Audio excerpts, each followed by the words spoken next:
corrected. So nobody's going to bat 1,000. I mean, we will make mistakes, but we'll act quickly to correct any mistakes. I'm not sure we should be sending $50 million worth of condoms to anywhere, frankly. I'm not sure that's something Americans would be really excited about. Huh. Right, except you just admitted that it was a lie. Right. You try to correct it? No, actually you don't. You just keep lying and doubling down and tripling down on the lie. That was President Musk. From the White House? Or yes. From the Oval Office? Chris, I'm not sure. I don't even know which scene was weirder. Him sitting next to the King of Jordan, who looked like he was in a severe amount of gastrointestinal distress, as was Marco Rubio. Right. Like, I'm not sure who smelt it and who dealt it, but it was a very, with him saying he's just going to take Gaza. That was, and then the Elon Musk, President Musk press conference, where he's yapping for 30 minutes, and his little nose picky son is right next to Trump. You know what his son's name is? Lil X. Lil X. Lilx. Like he's a rapper, except that that's his dad's. Yeah. Right. Uh-huh. Right. Yep. Yeah. What does his other son, Twitter, that he dead named, think? See what I did there? I see. Yes. Did he name anyone Twitter? How many kids does he have, Bella? What's going on? I know he for sure has 2 children with Grimes, right? The pop musician. They're just props. Oh my God, they're in every photo op. And Trump hates kids. And the right wing said all over right wing blogosphere yesterday, oh, look at him. He's saving money by not hiring a babysitter. Oh, for God's sakes. We have really, this timeline, it can get stupider. I was like, listen, I can barely listen to Trump. So we cannot play it for you, but I absorbed it all for you, America. It's all for you, America. Here, I was like, he just said he's going to take Gaza. He did. Yes. I like, saw that. Under what authority? U.S. authority. Oh, yeah. Let's see. Who said that about Poland? Hitler. Oh, that's right. I don't have to buy it. I'm just going to take it. King Abdullah, what do you think? King Abdullah already just released a statement saying, no, we're not taking Palestinians. Like, he had to sit there, but and Marco Rubio, oh my God, this is what happens this is what it looks like when your soul just actually leaves your body, right? And then I don't even know what to say. Has Trump ever let anyone else talk for 30 minutes? So President Musk is talking for 30 minutes about, I don't even know what, with a little nose picker was.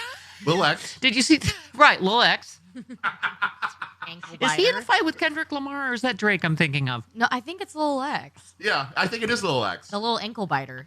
Was he crip walking after he was nose picking? Yes. Totes.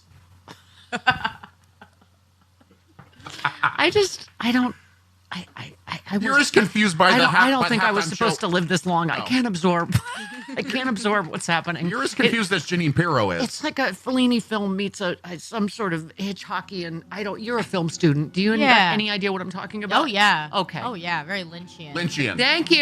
Yes. Throw it in David Lynch. This whole thing produced by and I hate horror films. I know you do. What's happening with a little bit of the substance mixed in. Oh yeah,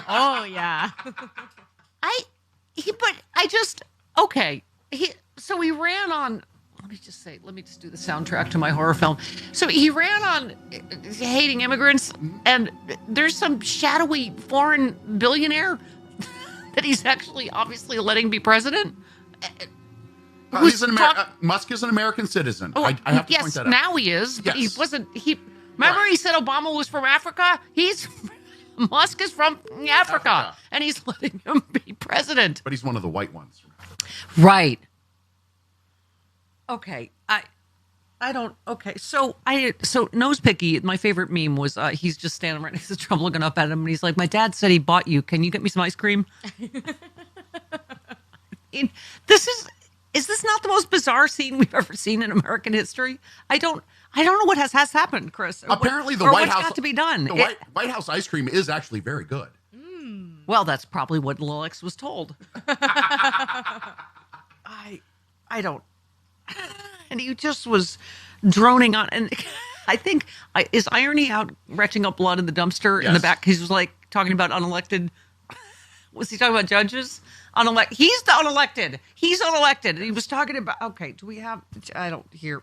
The people voted for, they didn't vote for you. Okay. You couldn't ask for a stronger mandate from the public. What? The public voted. Not a mandate. We have a majority of the public voting for President Trump. We won the House. We won the Senate. The people voted for major government reform.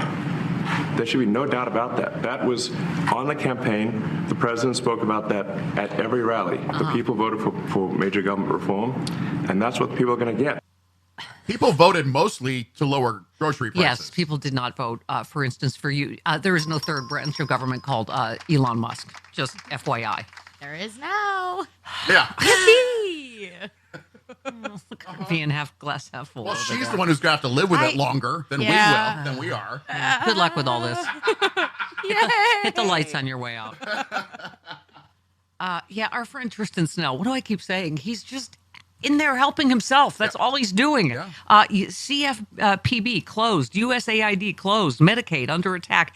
NIH cancer funding frozen. Department of Education under attack. But do you know who just got a new government contract for, I don't know, I guess that's almost 39 million literally today? SpaceX, owned by Elon Musk.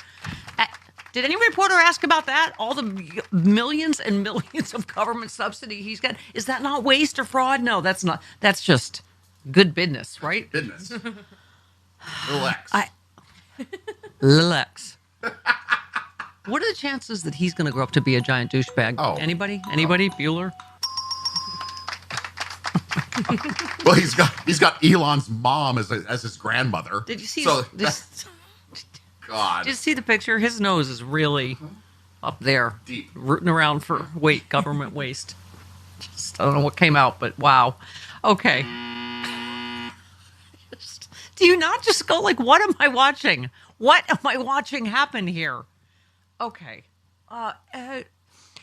Yes, David said, let this sink in. We had a strung out, unelected foreign Nazi billionaire hold a press conference from the White House today while POTUS sat on the side like a simp. This is where we are now with the little X on top. Little X.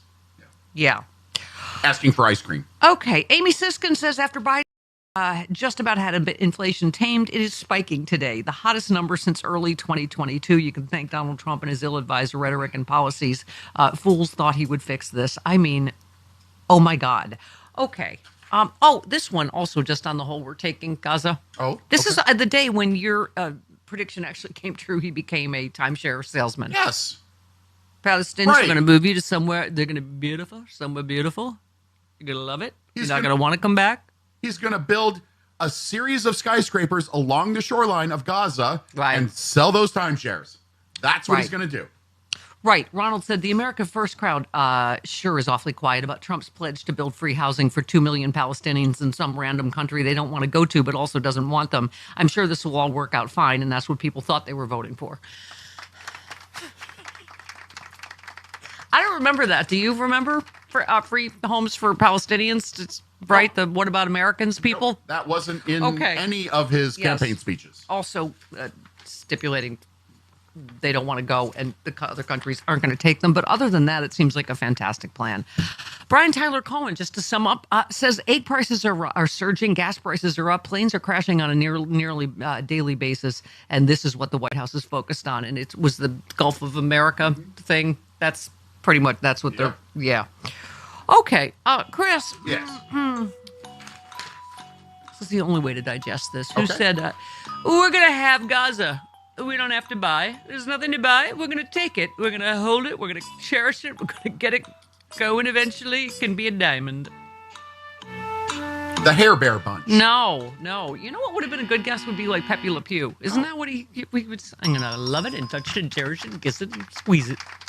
No, not Pepe Le Pew. No, that's not Pepe Le Pew. Which cartoon character am I thinking of? You're thinking of like the bears that were the parody of Mice and Men? I don't know. Listen, I'm very tired. I don't think I slept last night. Oh, no.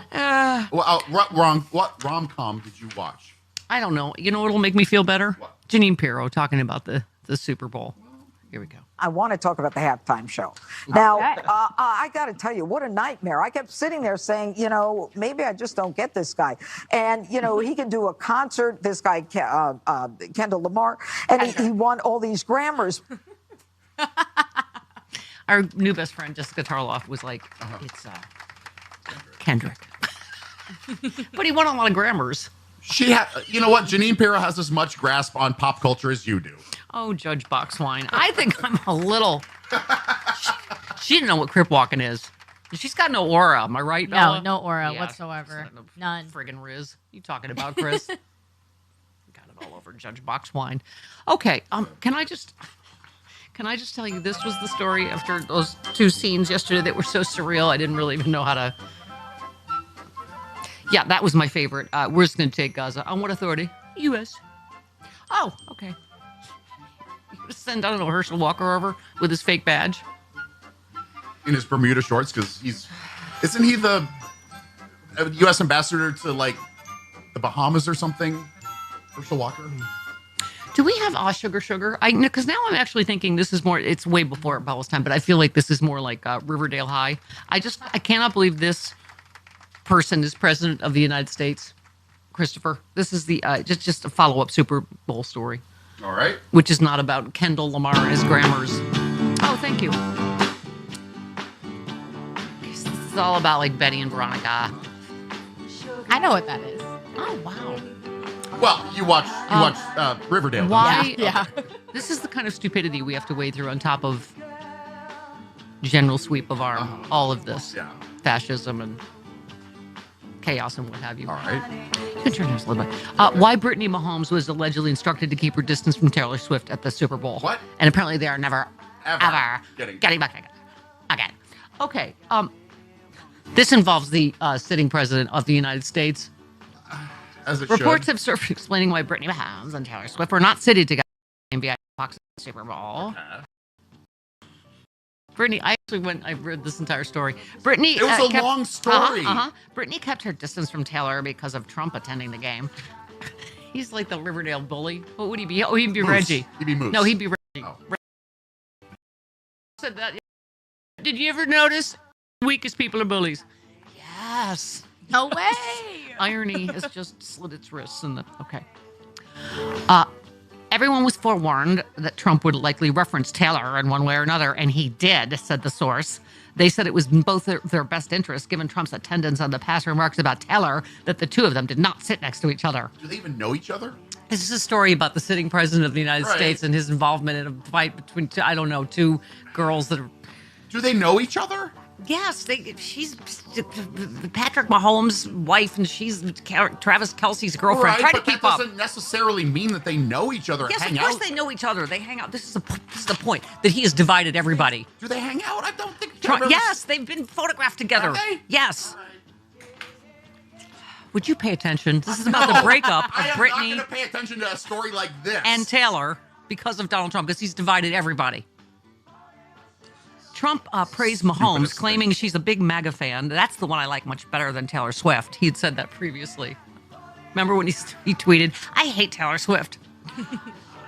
This is a story about the sitting president of the United States. I know.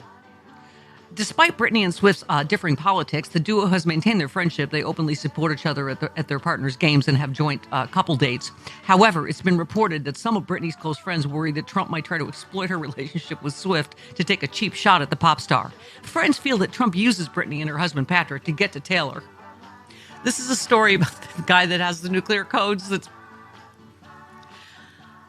Brittany is a pawn in Trump's game.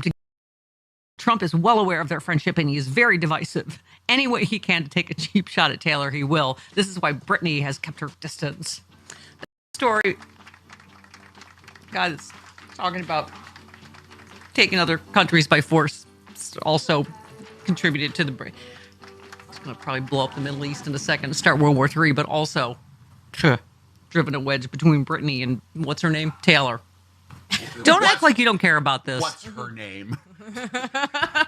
Yeah, okay, Janine Pirro. See, John Pavlovitz was right yesterday. You can't, I'm sorry. We cannot all just get along, right? people that voted for Trump, I'm sorry, you voted for a hateful, cruel, divisive, convicted felon rapist. We're not disagreeing over tax rates or tariffs anymore. This is, oh my God. Okay. I just, much of my life I just used doing that story. Yeah. Okay. And that's going to be part of the Out of the Gate podcast. Way to Enjoy. go, Steph. Enjoy. Well, it just puts things in perspective. Yeah, she liked it. The youngs like it. The little. Yeah. I got man meat too. Bob Cesca, Malcolm Nance, Carlos Rocky. This portion of the show brought to you by. It is heartbreaking. It's frustrating that the work that I've done for most of my life was with a group of people who I assumed were on the same page as I was, and it turns out that so many of them were just indoctrinated into a theology of fear and prejudice and supremacy that they don't even recognize anymore, that they are antithetical to the very thing that they claim to worship or to value. And so that's the hard part. It's people like me, there are millions of us saying, how did we miss this? How did we miss all these people who have so lost the plot? And it's frustrating. Well, look at Elon Musk. How are you the richest guy in the world? And it's still not enough. You got to make poor kids suffer, because you need more money, right? Well, it's a testament to the fact that, what money does ultimately is reveal your character. And the more you get of it, the more of that character is exposed. And I think someone like Musk and someone like Trump, it just shows they're inherently miserable people because they have everything. And yet there's still this sense of grievance constantly. And that's what I'm trying to fight for, is for people to retain their sense of joy, because that is really the way we fight this. That is the antidote to exactly what they're doing. Yeah. I mean, John, I'm a former Catholic girl. You might have missed that. I'm not a practicing Catholic. I got so good I went professional, so I don't practice anymore. That's right. But I always say to Chris, I struggle with, we all know in our personal lives, when someone makes a horrible choice, like marriage, whatever, you want to welcome them back and go, okay, and so I know that we need to figure, how did all of these people that voted for Trump, how do you, because obviously we're hearing all of these stories and seeing some of it in polling of people effing around and finding out pretty damn quick.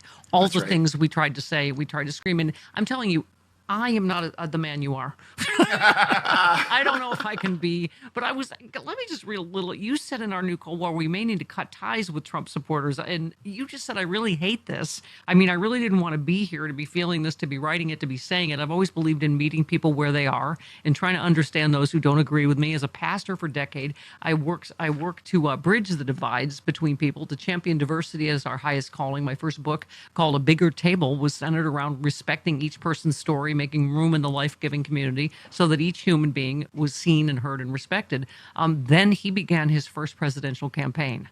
You said, since then, I've devoted nearly a decade of my life trying to convince people who I thought were decent, rational, loving, not to be deceived by his phony religious pandering or his transparent fake patriotism, to avoid being tricked by the bigotry and fear he trafficked in. I worked tirelessly to let them know I was for them, that I opposed him because I cared for their safety and well-being more than he ever could. I realize in many ways I failed to read the room, even if it was a room I spent my entire life in.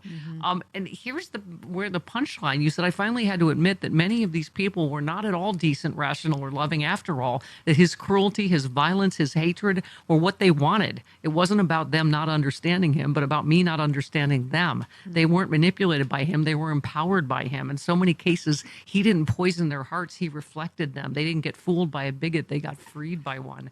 Oh my God, John, that is some amazing stuff that you wrote. Just talk more about it. Yeah, it is something that I grieve as I write that, but I think there's a huge difference between people who are fully indoctrinated into the cult at this moment and then the vast swath of people who may have voted for him who still do have that decency, and maybe they have been manipulated, maybe they've been fooled, maybe bad theology, fearful religion has skewed the way they view the world. And so there is what I would call the humane middle still, even if they voted Republican because that's just what they've done all their lives. And so those people, I think, we still have a way to reach them. There are some who are just simply doubled down and they're actually celebrating what's happening right now. And those are the people that in the interest of self-preservation, we may have to separate from them, or maybe just to affirm who we are, just to work more fully into the work of justice and compassion. We may have to create new communities. And that's what I see doing the work I do. The people who coalesce around the writing, they have this affinity for humanity, and they don't, they're religious, they're non-religious, and they're just saying that we need to do better.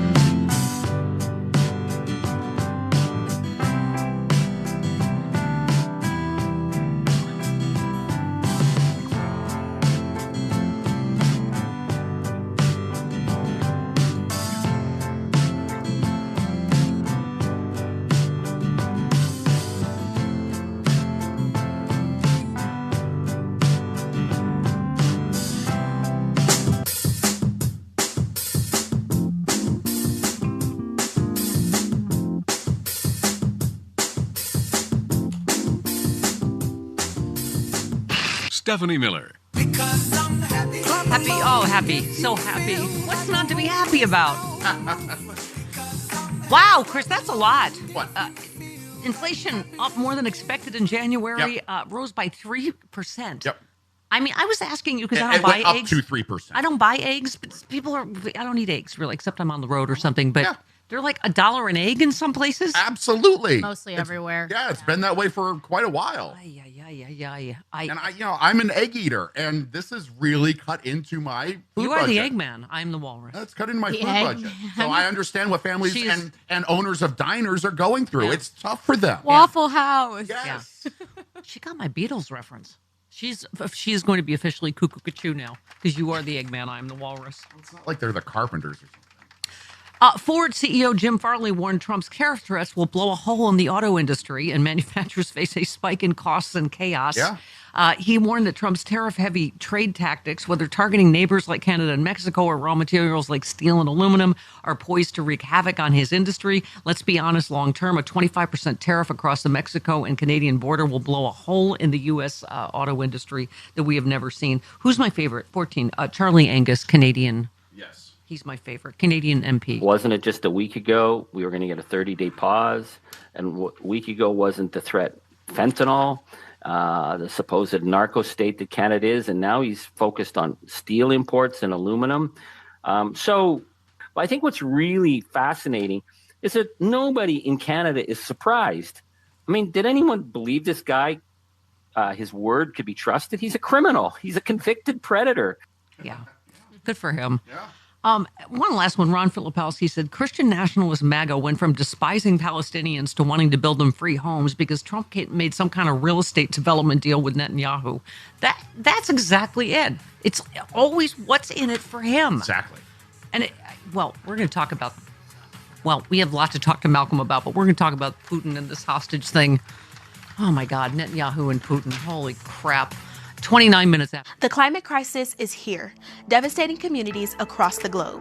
Cars are one of the biggest contributors to greenhouse gases. As more people turn to electric vehicles, millions of cars are destined for landfills where they continue to harm our planet. By donating your car to FSTV, you ensure it's disposed of responsibly while supporting independent media. Call 866-628-2277 to get the process started. Make a difference today and drive change. Right now, there's a movement in far-right and Christian nationalist circles to convince the wider society that trans people aren't real. This ideological detransition movement argues that the trans community is essentially a group of confused cis people, and that over time, they will revert to their gender assigned at birth. For proof, these extremists cite cases of people who they claim have detransitioned. Now, for many reasons, trans people do decide to pause, restart, or rework the process of becoming themselves. But we're not talking about that. These harmful arguments about detransitioners enter popular culture through voices like comedian Bill Maher. They also find amplification in state houses across the country to justify anti-trans bills like the hundreds introduced so far this year. But since trans people claim the opposite, real? How did we arrive here? 2015, after same-sex marriage was federally legalized, Christian nationalist leaders shifted their focus to anti-trans attacks. Knowing religious arguments wouldn't hold, strategists reused the anti-gay playbook of previous decades, focusing on spreading fear, misinformation, and stoking concerns about social contagion and how it causes harm to children.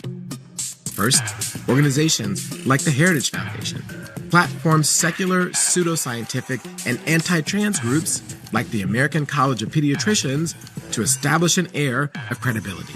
However, the ACPED is 100 times smaller than the American Academy of Pediatrics, a more mainstream medical organization that affirms trans kids. Secondly, anti-trans powerhouse organizations like Heritage and the American College of Pediatricians formed an unholy alliance with anti-trans activists, often called trans exclusionary radical feminists, who have their own obscure organizations like WOLF.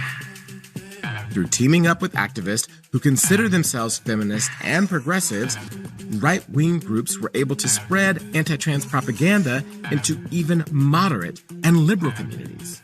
Together, Christian nationalists and TERFs grow their ideology through discovering and elevating the stories of people that they can label detransitioners. They search internet chat rooms and social media to uncover their identity. Then, they befriend them and elevate such vulnerable people into various stages. These so-called detransitioners are then recruited to become spokespeople and are told that speaking out affirms their cis identity and erases any gender-based confusion. But this campaign to spread disinformation is dangerous. They've created a culture of fear and moral panic, putting trans lives at further risk both in state legislatures and communities across the country. By shedding light on this problem, we can stop the damage being done. Share this story and find out more about this by listening to our podcast, The Anti-Trans Hate Machine Against Equality.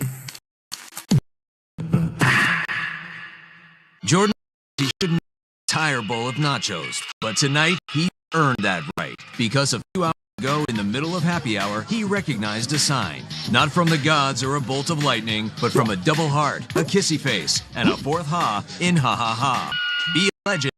Jordan, recognize your buzz at home. Buzz Drive. Hi, I'm Jazz. I'm on Hood and you Speech TV.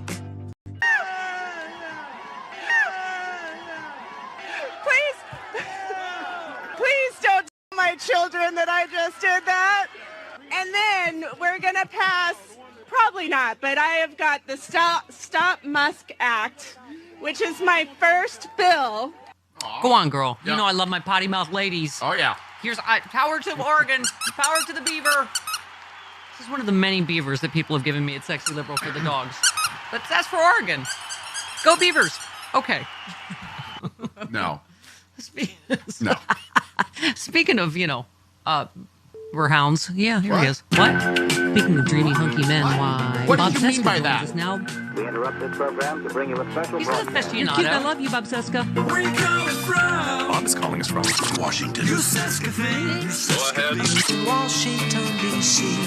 Oh, Bob. Follow the money. Oh, Bob. It's just a constant fire hose of tennis balls, isn't it? It's a tennis ball machine And inside by the a way- fire hose. Yeah. And by the way, I'm doing all the speech writing for Rep. Dexter there in Oregon. So that's why. Hence the F-bomb. You and JoJo from Jers. Yeah, that's right. I just figure, you know what? We're in a new era. It's time to youngify the Democratic Party. So more F-bombs for everybody. Yes. Are there enough F-bombs for this particular moment in our history? Bob, I was saying off the top of the show, it really is just like a bad acid trip inside a Fellini film. It's just, what? Directed by David Lynch. Right. It's just, Yeah. right, Elon, this shadowy foreign billionaire, like his little son picking his nose, like, talking for 30 minutes. With Trump and sitting there, and then Trump sitting next to the king of Georgia, like saying, we're just going to take gas and just going to take it. Just no have to buy it. It's going to take it. Right.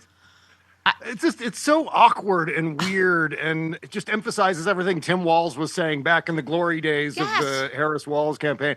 And just seeing Donald Trump sitting there behind the Resolute desk looking like a buzzard, just perched there with that sourpuss on his face, just hideous. And Elon Musk, it really is like a Fellini movie. It is really surreal that we're in this place where now this guy who ruined Twitter is now doing the exact same thing to, the United States. He's such a little bitch. He's just like, right? It's how he looks like with any man that's more powerful or richer. He's just sitting there just like, I mean, like he looks at a press conference with Putin, right?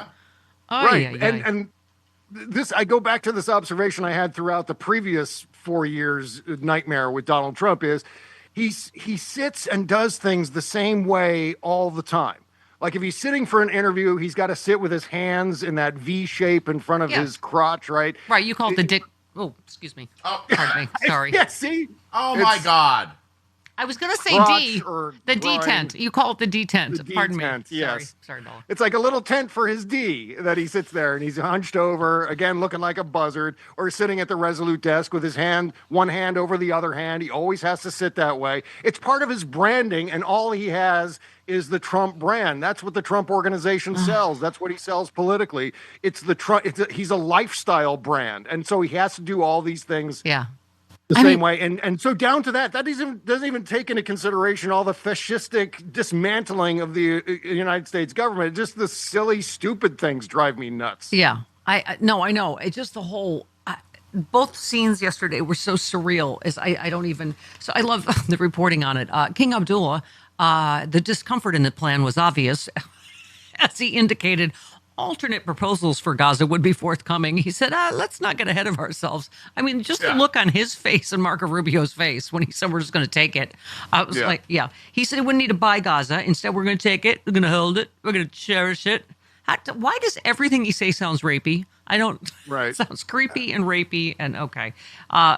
Then he was asked about threats to pull U.S. funding from Jordan and Egypt, and he said, "I don't have to threaten with money. We contribute a lot of money to Jordan and to Egypt. That's a threat." Yeah. Right. By the way, a lot to both, but I don't have to threaten that. I think we're above that. Oh, really? Is he above anything? No, of course not. No. He's sending, what do you call it, J.D. Vance to shake down Zelensky soon. It's like, he's, I don't know, Christopher or Big Pussy or somebody that Tony Soprano would send, right? to like, we want your minerals. Give us your minerals. Yeah. Well, the tragic thing about all of this, in addition to the obvious headline, which is ethnic cleansing, that's what this is. That's what he's proposing for Gaza. The other thing is, I think he believes there are just like 12 Palestinians, and he can just send a couple of Ubers to pick them up and transport them to Jordan or Egypt or wherever, and everything's going to be fine. But what he's actually doing is he thinks Netanyahu, it's a Juber, and Netanyahu will just send a Juber to pick them up. I'm so glad that you said that and not me. But sure, a Juber. That's right. Just call them up and they'll be there in 15 to 20 minutes to transport you to your new home, and everything's going to be great. Then we can put a bunch of Trump towers there, and Jared Kushner can run them all. But you know what's going to happen? What he's doing, he's triggering decades of terrorist blowback. He's actually going to send Americans to Gaza, who will then be the targets of every radical in the Middle East, every terrorist in the Middle East, not to mention the terrorist attacks that will occur on American soil, 9/11 style or somewhere in that range, because here we are sticking our noses in a place in the biggest hotspot in the world, putting, just contractors and people building hotels in between Israel and the Palestinians, Hamas, etc. It's just a colossal mistake, even to muse about it. I mean, if you believe Chris Murphy, this is just a big distraction. Right. But the whole idea of Donald Trump even talking about, proposing it, is going to create all kinds of new problems for the United States and its allies moving forward. Yeah, and not to mention it might blow up this entire ceasefire and hostage deal and start, World War III Saturday at noon. Yeah, right. Yeah. Hamas has already pulled out, and whatever the hell that was, as far as Donald Trump talking about noon on Saturday, Yeah. I don't understand. Is it the wide world of sports? I don't think so. I think he's going to be doing something else, maybe, but who knows? Because he always talks about that. Oh, yes, we'll have a healthcare plan on Tuesday or 2 weeks from today. And it never actually happened. You were all over it on social media, Bob, because it's just, I keep saying there's no way to underreact at this point. You said Elon Musk is data mining the entire population of the United States. You also said this is a gateway to full dictatorship. It's judges who ostensibly stopped Donald from declaring himself president for life. Here was a good idea. You said there needs to be a constitutional amendment establishing an independent agency within the judiciary that enforces rulings. That is, if democracy survives long enough to do it. I mean, I keep saying we're in the constitutional crisis, right? Oh, yes. Yeah. But talk a little more about that. I mean, because that's what I kept saying. Like when they're saying they're not complying, or they told Musk to destroy all the data. Who's making sure he did it? Nobody, right? I mean, who? Kash Patel, Pam Bondi. Yeah.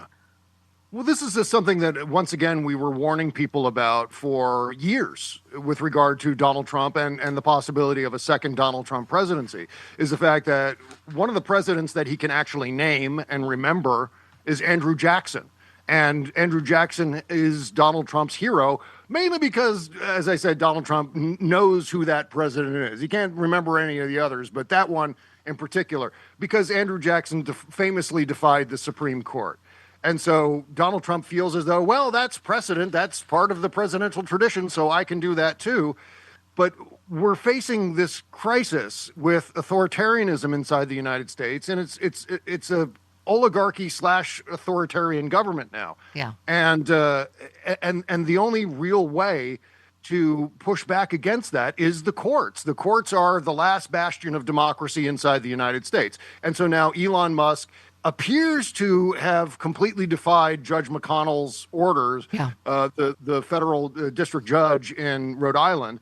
And he's aware of that. And now we ratchet up the stakes of what's going on now. Will this continue, or does it take some time to unravel what they've already raveled? I don't know what the delay is, but we can only assume that it's deliberate, that they just have no respect for the Article 3 powers. This is our lives now, Bob, you and I. This is all, lawsuits and judge overruling, freezing this, Trump administration defying, rinse, lather, repeat. I mean, you talked about it. This is just the parade of horrible stack in general. You said they're trying to nuke democracy by welcoming cyber attacks against election systems. If you're looking at take it to the streets moment, this could be it. I mean, staffers at the nation's cybersecurity agencies, whose job it is to ensure the security of U.S. elections, have been placed on administrative leave, jeopardizing critical support provided to state and local election offices across the country. They deal with a range of threats, from cyber and ransomware attacks to physical security of election workers. Other staffers placed on leave were told they were reviewing the agency efforts to combat misinformation and disinformation. I mean, he's for all of this. He is for disinformation continuing, because obviously they're interfering to help him. That's our cybersecurity for our elections. Oh, yeah. He's clearing a path to do all the things he's always wanted to do, to abuse this power. And by the way, I think we need to be incorporating that back into our vernacular these days, which is abuse of power, which is an impeachable offense, by the way. And that's what we're seeing. We're witnessing this, but it's been so incredibly normalized that when Donald Trump disbands the agency that's tasked with preventing cyber attacks on our election systems, and he does so on a day when there are actual elections taking place. There were special elections that happened in numerous states yesterday, and that's the day that Doge and Donald Trump decide to dismantle this cybersecurity agency. Also, by the way, tasked with infrastructure security as well. Yeah. Important, These are just, this one. Trump greenlights bribery and corruption with new executive order. He instructed Pam Bondi to pause prosecutions of companies that bribe foreign government officials to win business. The Foreign Corrupt Practices Act. Bam. Yeah. Hang on. Hold, please. Oh, he's calling for an end to FEMA. He called to abolish FEMA yesterday. She said FEMA spent tens of millions of dollars in Democrat areas. Just for anybody's, edification. Right. The top three states that have taken FEMA funding are Florida, Louisiana, and Texas. It's just, but he literally says the Biden-run FEMA has been a disaster. FEMA should be terminated. And so and just let the states handle it. That'll be great for when the first red state something hits, right? Right. Well, these two nincompoops, between President Musk and Vice President Trump, they have this stunted kind of Fisher-Price land idea of how the government operates. And I think, what may be influencing them is that scene from the movie Dave, where President Dave decides to, balance the budget using like a legal pad and Charles Grodin. Like he comes by and they sit there in the cabinet room and they just write it all out. Oh, we could save some money here, slash, here's some savings, carry the one, and here we go. We've balanced the budget on a legal pad. And they think it's that simple. They think it's just like, just turn all this crap off. We don't need all that. Well, who needs that? Yeah. Who needs cybersecurity? We don't need that. Government ethics? Nah. I mean, one example, waste of money. And Musk admitted yesterday, like, oh yeah, I got that wrong. Condoms to Gaza, but I'm not going to get everything right. No, you deliberately lie and amplify lies. Yes. And so the one condoms prevent HIV. He claimed almost $60 million of FEMA funds have been spent on luxury hotels in New York City to house illegal migrants. That claim was debunked almost instantly, right? But well, once you dismantle the truth, once you dismantle journalistic institution, you can fill that vacuum with all kinds of BS. Right. Why do you think they don't want to stop disinformation? Because it's what helped them win. It's what's going to help them, shape the narrative about how great, dear leader's doing. Oh, Bob has frozen. He's frozen. Oh no, you're back. He's All back. Right. You're back. Go ahead. Back. Okay, good. Here we are.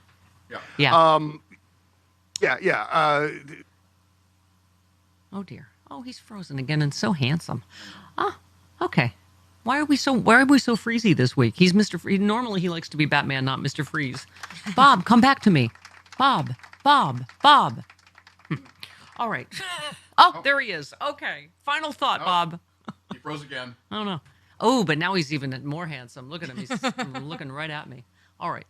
Well, we're going to have to break. Okay. I think so. We love you, Bob. 48 minutes after the Bob Cesca Show. It is essential to your sanity. Yes. 49. Good morning, Charlie Pierce. I woke up and he's still president. It really does feel like a waking nightmare, doesn't it? It just It does. Good morning, Jody Hamilton. Good morning, Charlie Pierce. Don't be creepy to Bella, too. She's just a baby. I'm not being creepy to Bella. Bella and I are simpatico. We're buddies. Yeah, we're big sweater people. We have a bevy of straight beauties for you now every Tuesday. Right? Charlie Pierce. So Charlie Pierce, we talked about this yesterday, but it really is. You said your piece is the Trump administration using this handy dandy loyalty test for law enforcement candidates. Want a job with the FBI? Want to carry a gun and a badge? Wear low cost suits and shiny cop shoes? Want to chase spies, mobsters, dangerous librarians who display children's books about gay penguins? Answer the following questions: was the 2020 election stolen? Who were the real patriots on January 6th? And finally, who's your real boss? You think it's a joke? These are the actual questions Those they have are to the answer. actual questions, yes. I mean, I can't imagine what some, 28-year-old homicide cop from Baltimore who wants to change careers and goes in for the FBI, application process thinks when he gets thrown to these things. Yeah. Yeah. I mean, you were likely by some 22-year-old wearing cargo shorts. That's like big balls. Big balls. Yeah, he's wearing cargo shorts and a jacket and an Oxford shirt half out. And anyway. It looks like he's standing in the conference in the conference room of a defunct motel. Yes, you're absolutely right. Yeah. I mean, but to your point, Charlie, you said this obvious attempt to turn the intelligence community into a private police force for the purpose of presidential vengeance and operating with all the independence of a team of sled dogs was an indication of the final assault on representative government is underway. At the same time that the Post was revealing this comic opera villainy, officials up to and including the Vice President of the United States were softening up the ground in preparation for a day when the president tells the judiciary to pound sand. That will occasion not so much as a constitutional crisis as constitutional Armageddon. I mean, that's what I keep saying, Charlie. We are not, I was reading edging up to we're in the constitutional crisis. We are. I was just writing about that. Actually, We're gooning today. to one. When he refused to, when he's blowing off the judge in Rhode Island, we're in the constitutional crisis. Yeah. Either we have an independent judiciary with some power, or we don't. And eventually, that well-known institutionalist John Roberts is going to have to answer that question. Yeah. Well, so you know what Charlie's talking about, everybody. If you've just woken up, Trump has been ordered by a judge to unfreeze all federal grant payments, including NIH and IRA. He's also now being sued by 22 states' attorney generals for cutting NIH research programs. And that's what I was saying. They're clearly betting on this going to Trump's Supreme Court. And yeah, go ahead. Well, I mean, I think it's entirely possible that he ignores the Supreme Court too. Oof. Is there something beyond constitutional Armageddon? Yeah, what happens what's then? beyond Armageddon? Yeah. Well, supposedly it's 1,000 years of peace and happiness, but I wouldn't count on that. Okay, Nostradamus. All right. Will there be locusts? I was told there would be locusts. No, only to eat. Well, like John the Baptist eating locusts and honey. Yeah. But People say he's not the only person who can throw the Bible around. That's right. I mean, to add to a level of absurdity, as you write, Charlie, President Musk has weighed in and by saying that these are unelected bureaucrats opposing the president. What the F does he think he is? Right. He says judges are unelected, so they have no power? Yeah, this is just, that's the ketamine talking. Yeah. Yeah. Wow. So you said, and you said J.D. Vance put the poisoned cherry atop this rancid sundae by basically saying if a judge tried to tell a general how to conduct a military operation, that would be illegal. If a judge tried to command the attorney general how to use her discretion as a prosecutor, that's also illegal. Judges aren't allowed to control the executive's legitimate power. Yes, they are. Yeah, take that son of a bitch up with Nixon. Mm-hmm. Yeah. Two of his attorney generals wound up in jail.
That a juber is when God. Jewish parents drive their kids around. So I didn't just make it up, right, Sue? You misquoted what our purpose is. Okay, I've been a Juber for over 40 years.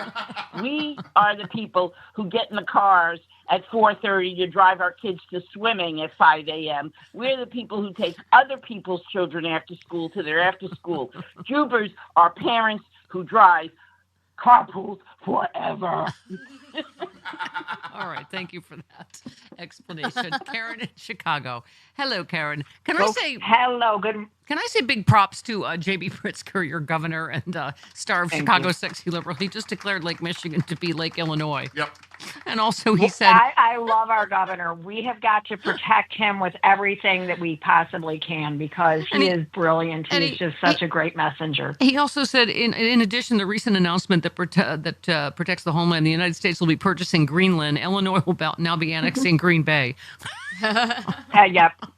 It was absolutely brilliant. I love it. I posted it everywhere. To my Chicago peeps, really quick, Saturday, February 15th at 1 p.m. in Seneca Park, protest by Indivisible, protest Lurie Children's Hospital elimination of gender-affirming care. I will be there. Okay, good. I invite everybody to join me. But I also want to say that Elon Musk press conference was totally cringe. I know. And, more of that because it shows everybody.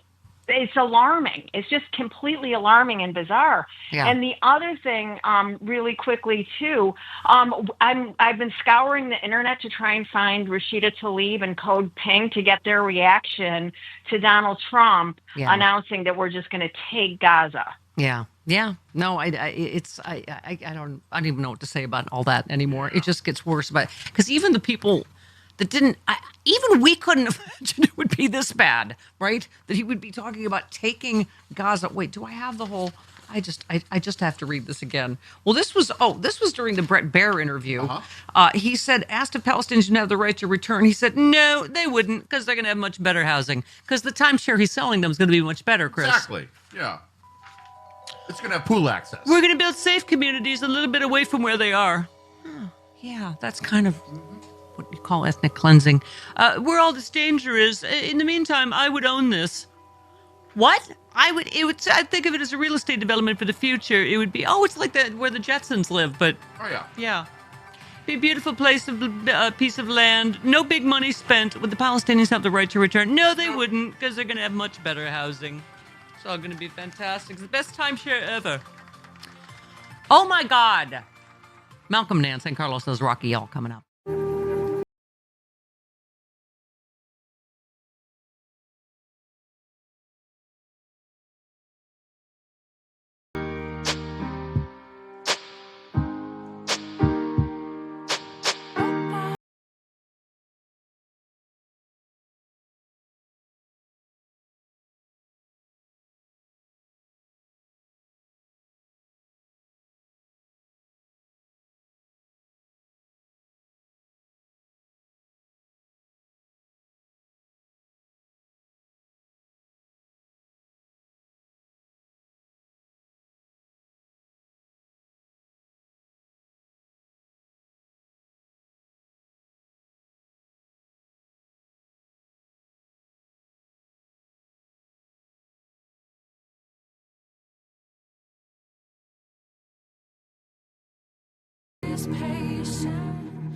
You asked and we listened.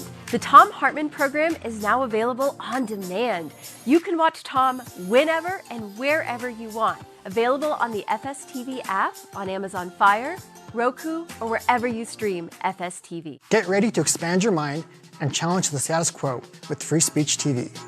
I know that you are watching over me. I'm active in my church. Faith is important to me. My son played baseball since he was 3. I've closed a lot of deals sitting on the third baseline, sister. When COVID came out, I was a total skeptic.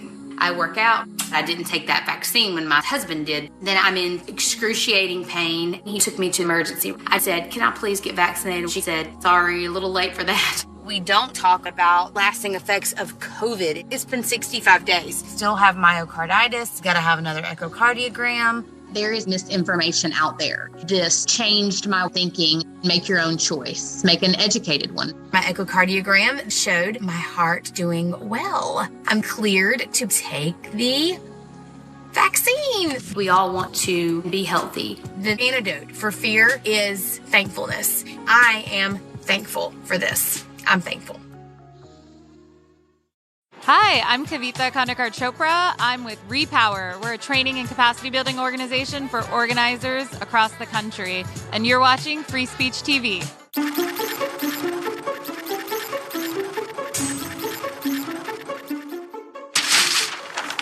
That's bunk.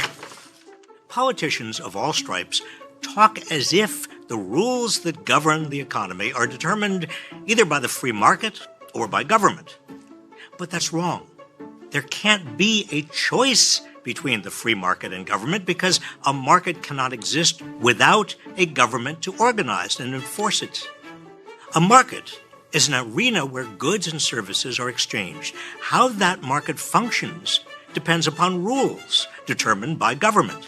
The rules govern property, what can be owned, monopoly, what degree of market power is permissible, contracts, what can be exchanged and under what circumstances, bankruptcy, what happens when borrowers can't pay up, and how is all of this enforced? These rules are decided on one way or another by human beings. But who exactly and whose interests are they representing? Over the past few decades, large corporations, Wall Street, and wealthy individuals have gained increasing influence over politics. Corporate PAC spending has reached hundreds of millions of dollars a year. Business lobbyists spend 68 times as much on lobbying as labor unions. And big corporations march into courtrooms with platoons of lawyers. Simultaneously, centers of countervailing power that between the 1930s and 1980s enabled America's middle and lower middle class to exert their own influence have withered. For example, labor union membership has fallen from a third of private sector workers in the 1950s to just 6% in 2023. Small businesses have been replaced by giant big box and online retailers. Small investors by giant institutional investors. Political parties, once anchored at state and local levels, have become giant Washington-based fundraising machines. As a result, the rules of the American economy are now largely organized by big corporations and those with great wealth for their own gain. Ever larger upward distributions inside the market, from the poor and working class to the top, have become normalized as functions of a market that is assumed to be neutral. But remember, markets are not neutral. They reflect who wields power.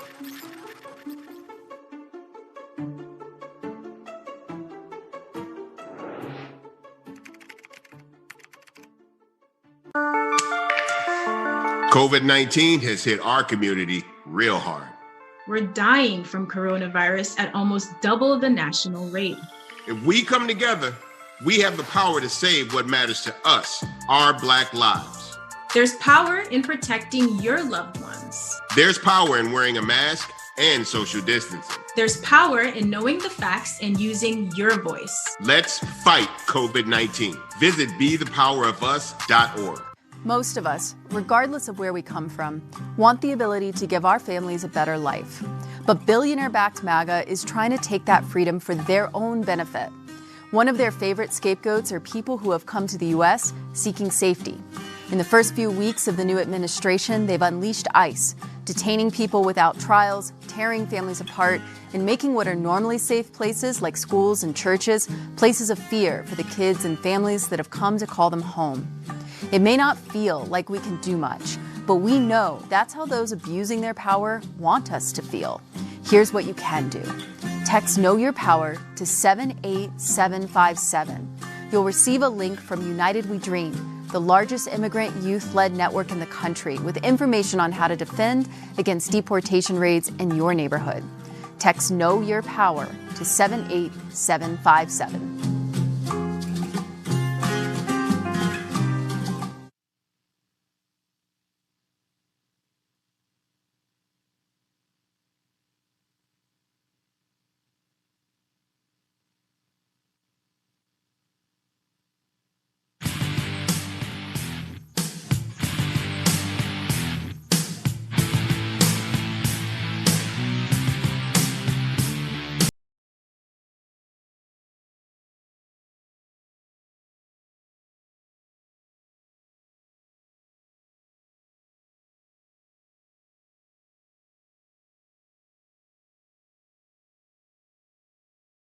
What's Elon Musk doing? Well, just a little bit ahead of launching his product, he says, let's shut down the Consumer Financial Protection Bureau. Let's take those financial cops off the beat.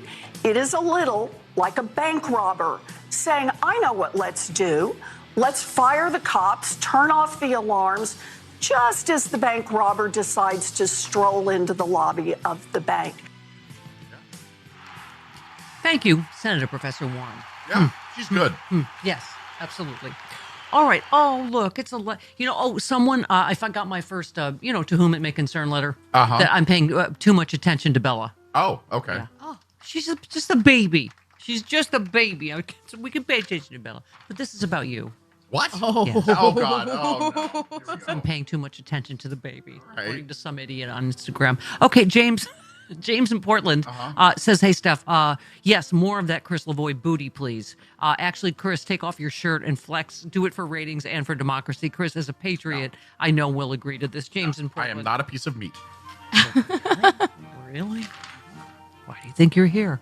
Okay, certainly not for your guess the quote skills. I am good at guess the quote. People love guess the quote. So much so that Chris's right shirts are outselling Chris's wrong shirts by 2 to 1. Let's get going on those Chris's wrong shirts. Come on, guys. I have several new shirts on the way. I was wearing my Not My Felon 47 t-shirt yesterday. Thank you, George, one of our free graphic designers. We love you. Yeah. And I have a bunch more coming. Kamala was right about everything. I didn't even know the ones we had at the delightful StephanieMiller.com. You approved them all. Apparently I did. I'm a Steph head. There's Steph laugh and repeat or something. I got them all.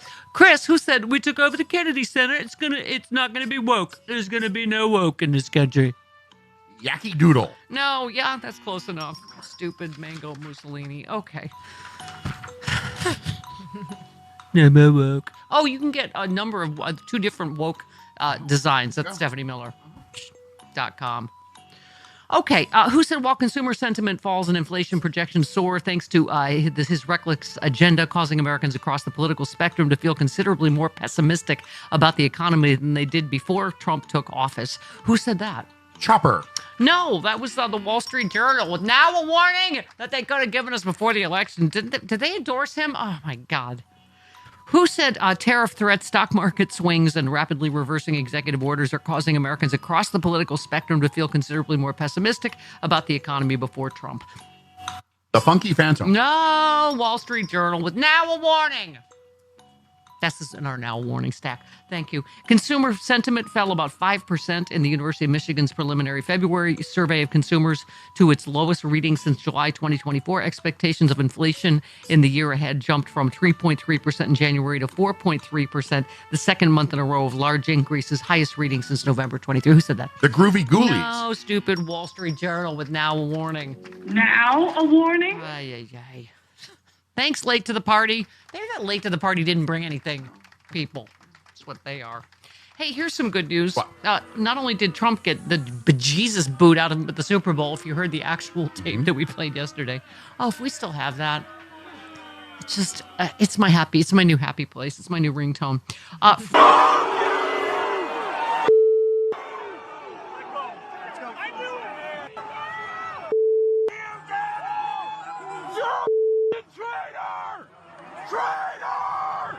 Okay, just that guy.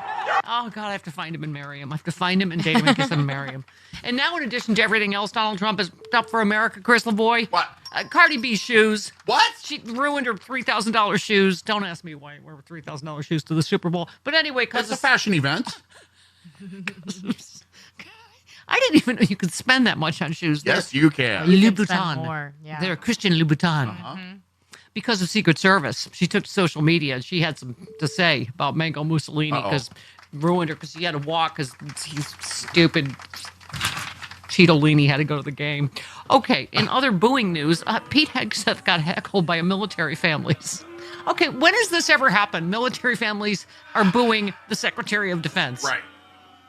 It appeared to be military family members in Germany yelling DEI at him as he arrived at the headquarters. This is unheard of and shows how angry many are at the anti-DEI push that has led to book bannings in DoD schools. That's fantastic. I'll take any form of resistance I can. Okay, I don't know. Does anything matter anymore, Chris? Does any of it matter? Does anyone really know what time it is? No. Does anyone really care? No. 25 or 6 to 4. We mentioned this yesterday, broke towards the end of the show. Dick Durbin demanded an investigation, suggested Kash Patel has lied under oath, because of course he did. Yep. That's the other thing I kept wondering, are these things under oath? And they are. Yeah, they are. Remember that used to be illegal to lie under oath to Congress? That doesn't matter. He testified he was not aware of any administration plans or discussions to fire FBI officials associated with investigations into Trump. Durbin said highly credible information from multiple sources have suggested Patel has been personally involved in covertly orchestrating a purge of career officials at the FBI. Because, of course, he has. He's still going to get confirmed. I know. That's what this parade of... Yeah. Tulsi Gabbard is going to get confirmed today. Bobby.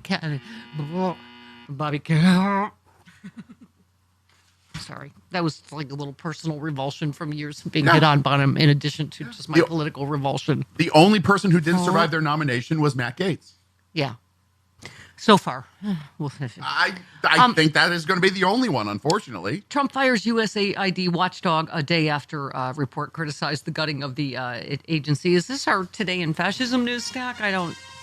This is our springtime for Trump and America stack. Wow, it's a thick one, I got to tell you. Oh, boy. The Inspector General for the USAID was terminated Tuesday evening without explanation, a day after his office criticized Trump's attempts to dismantle the agency. He was let go after the office said in a report that Trump's cuts had degraded USAID's ability to distribute and safeguard taxpayer-funded humanitarian assistance. That's the ironic thing.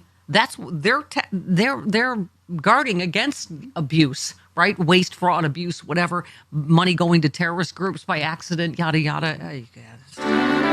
Springtime for Trump and America. Should I just get to the general lawbreaking stack, or should we just okay? Does it? And again, will any of it matter? No. A federal appeals court on Tuesday refused to halt a judge's order requiring the Trump administration to release billions of dollars in federal grants and loans. States say their money remains frozen even after a court blocked a sweeping pause on federal funding. The Justice Department argued the sweeping lower court order to keep all federal grants and loans flowing was intolerable judicial overreach. They're fine with the Supreme Court saying that Trump is literally above the law and has immunity for anything he does, but this would be intolerable judicial overreach, just in case those of you playing the home game. Judge orders restoration of CDC. This is exhausting. This is going to be 4 years of this. Judge orders the restoration of CDC and FDA websites. They keep breaking the law, and then judge says no, and then we have to, okay. A federal judge ordered the nation's premier health agencies to restore online access to several websites that monitor HIV health risks for youths, assisted reproductive technologies, which were abruptly taken offline to ensure they complied with Trump's recent executive order on gender. The judge granted a temporary restraining order requested by Doctors for America. What do they know? Directing the administration to bring back public information maintained by the CDC. You know, we're in the midst of several outbreaks, tuberculosis, measles, bird flu, which is why eggs are what now? $1 a piece. $11 billion, roughly. Here's my other favorite meme. Oh, this is from JoJo from Jers. Oh, Don't worry, the cost of a dozen eggs is up 700% since last year. The price of gas is going back up. Trump's tariffs on steel and aluminum will drive inflation upwards while making cars and homes more expensive. But hey, at least the plastic straws we never lost are back, right? That's plastic straw bans are only like city by city. Like I think like West Hollywood has banned them, but the city of Los Angeles hasn't. It's not a wide national state, you know? Yeah. Right. All right, this will be Heroes of Democracy, just headline version. Okay. I don't know. I just thought felon lowers egg prices by banning paper straws. I just thought it was a good way. See, it was snark in this headline. Did he ban paper straws, or did he just like bring back plastic ones? Crooked Joe's mandate: no plastic straws, only paper is dead. That wasn't a mandate by. No, I know. Okay. Right. The ones, that's what JoJo said, the plastic straws, we never lost. They're back now. So you're welcome, America. Enjoy your next drink without a straw that disgustingly dissolves in your mouth. That's weird because that's what Stormy Daniels said about him. But I'm not a fan of the baby got that. The baby's young, but the baby got that. By the way, during his first campaign, Trump raised $500,000 by selling reusable red plastic straws in a pack of 10 to $15 engraved with his name. But because it's all plastic straws never went away. It's all a grift. That's also environmentally friendly of him. That's very strange. And this headline, thief of classified documents fires the head of the National Archives. Well, there you go. You know. That's a hero of democracy, whoever wrote that headline. Thank you. Defending our nation from the clutches of fascist idiocracy, we proudly present Heroes of Democracy. Yes, Trump has fired the head of the National Archives after complaining for nearly 2 years about the agency's role in, him stealing the classified documents and storing them in his, and also the guy he fired was not the archivist at the time the agency was attempting to read the boxes. But, what difference does that make? That doesn't make any difference. It's all symbolic. I don't know why this... I was telling you, one of my oldest friends I just found out has lung cancer, is having surgery next week, because we all have, life stuff on top of... Yeah. This. Again, general sweep of arm. Yes. I don't know why I love this meme. My top 3 assumptions when the doorbell rings. 1, murderer. 2, police telling me everyone is dead. 3, that book I ordered about positive thinking. You don't call youngins. You don't call any, right? God, no. Right? To only text them. The doorbell's like the doorbell rings. You assume everyone's dead. Oh, I hide. Why? I jump to the floor. Yeah, exactly. We do not ever ring the doorbell. Are you kidding me? If you did not tell me that you were coming over, you are not. I am not opening the door. I'm sorry. I mean, if it's offensive to call someone these days, I can't even imagine. No, my heart stops when I get a call. I'm like, doorbell. What happened? What are you doing here? Who died? Yeah, literally. My video doorbell just stopped working, and I'm like, oh, good. Don't want to know if you're there. Okay, one last guess the quote, Chris. Who said, Sir, if George Washington and Abraham Lincoln got together and ran as president and VP, they couldn't beat you? Muddlemore and Boo. You know what? The amount of crazy in the, we're going to just take Gaza press conference with the king and then the nose-picky Elon Musk kid Lil press X. conference and the, Lil X.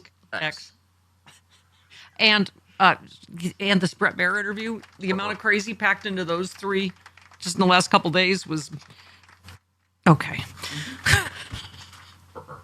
Yeah, he's right. He said someone said that to him. That was another Sir story. Yeah. Sir. George Washington, Abraham Lincoln couldn't beat you. So fantastic. Sir. Tears in their eyes. Okay. Is that the doorbell? Okay, 19... Ding dong. 19 minutes after the hour, this portion of the show is, we love even more than we used to. Representative Ro Khanna joins us now. Yes. Yeah, that was quite the snappy comeback. He just said, don't be a D to you. But so... Representative, let's talk about. So you missed the vote. So obviously there was a lot of controversy about this. Now I have a fake fireplace in here. I'm just going to hold your feet to the fake fire, so it's not going to be that bad. But so you had this. He was responding to you tweeting. You said, "Hold please." Hang on. I have so many of your tweets. You said I would have voted yes. They called a procedural vote without notice, and I, like 8 others, didn't make it there on time. Musk's attacks on our institutions are unconstitutional. He should be subpoenaed in answer to our committees. They should call the vote again with notice. So at any rate, just explain that because people were upset about it. Sure. Well, Musk didn't notice the entire committee's thing. He noticed when I said he should be subpoenaed, and he actually responded because that had more power. But what happened is that there was a vote early on where 8 Republicans, many Republicans were missing. Connolly thought that he could sneak a vote, even where 2 Democrats were out. The Republicans came back for the vote, but we should do the vote again. The important part is that I was very clear that. Right. Wow, this is really bad audio. Can you hear me any better than I can hear you? You sound like you're in a fish tank. So there's a little bit of friction. Okay. Yeah. Okay. Okay. Yeah, I mean, you fired back at Musk saying, Elon, we've known each other a long time. You can't stop payments that Congress have authorized and appropriated, make recommendations to Congress, but don't stop payments. That's Article 1. Also, let's debate why we need the Doge or whatever. So, because you famously, I mean, I guess you've been called like the Elon whisperer because you've known him for a long time. You're from Silicon Valley. And so I think in the beginning you expressed a willingness to work together. But, you know, I'm hoping, and it seems like from your statements, that you realize that he's not doing what he said he was going to do. This is not about cutting waste or fraud. I mean, people are I think, really alarmed. Just talk about where you are now on this. Well, they should be, and I think it gives me a unique vantage point. I mean, look, Elon was a supporter of President Obama. He supported Hillary Clinton. I've known him for 15 years. And what I said is if he was going to offer actual proposals to cut defense, to blow the defense budget, then it's fine. And Senator Bernie Sanders was before, and I proposed what he could do if he was actually going to go after the waste and spending. I mean, the reality is that U.S. aid is 0.1% of our federal budget. Yeah. If you want to really go after things, it's the Pentagon. But he hasn't done that, and the line that he's crossed is doing things that are blatantly unconstitutional. You can have a view that you should have a willingness to go after wasteful government spending, but not the Constitution. And until there is a constitutional adherence, there's no Democrat who can work on it. Yeah, because if you are the Elon whisperer, could you just whisper to him, get the out of our treasury? On behalf of all of us. Did you see the scene in Splash where Daryl Hannah's in the tank and Tom Hanks is talking to her? Because that's how I hear you. I'm so sorry we have such bad audio. We've been waiting to get you back on. Yeah. Can you hear me okay? Yeah, he can hear you. I can hear you, but there's a static, and I don't know why. Okay. No. I'm hoping people can understand what you're saying because it's important. Yeah. Okay. So, yeah, you've been obviously, tweeting a lot about, the fact that I think people are just alarmed that I can't believe we're at a point where they're saying that they may not, abide by court orders, right? Which means we are in a constitutional crisis now, right? We are. And the Democrats need to recognize the moment that we have power. We're not. We're not without agency. What we say is not a single vote on the debt ceiling, not a single vote to cooperate with the Republicans until they agree in a steadfast, ironclad commitment to spend what Congress is mandating. And they need the Democratic votes. They just don't have enough votes among the Republicans to be able to raise the debt ceiling or to be able to keep government open. Now, this is, I think, the leadership that our caucus needs to provide.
Stephanie Miller.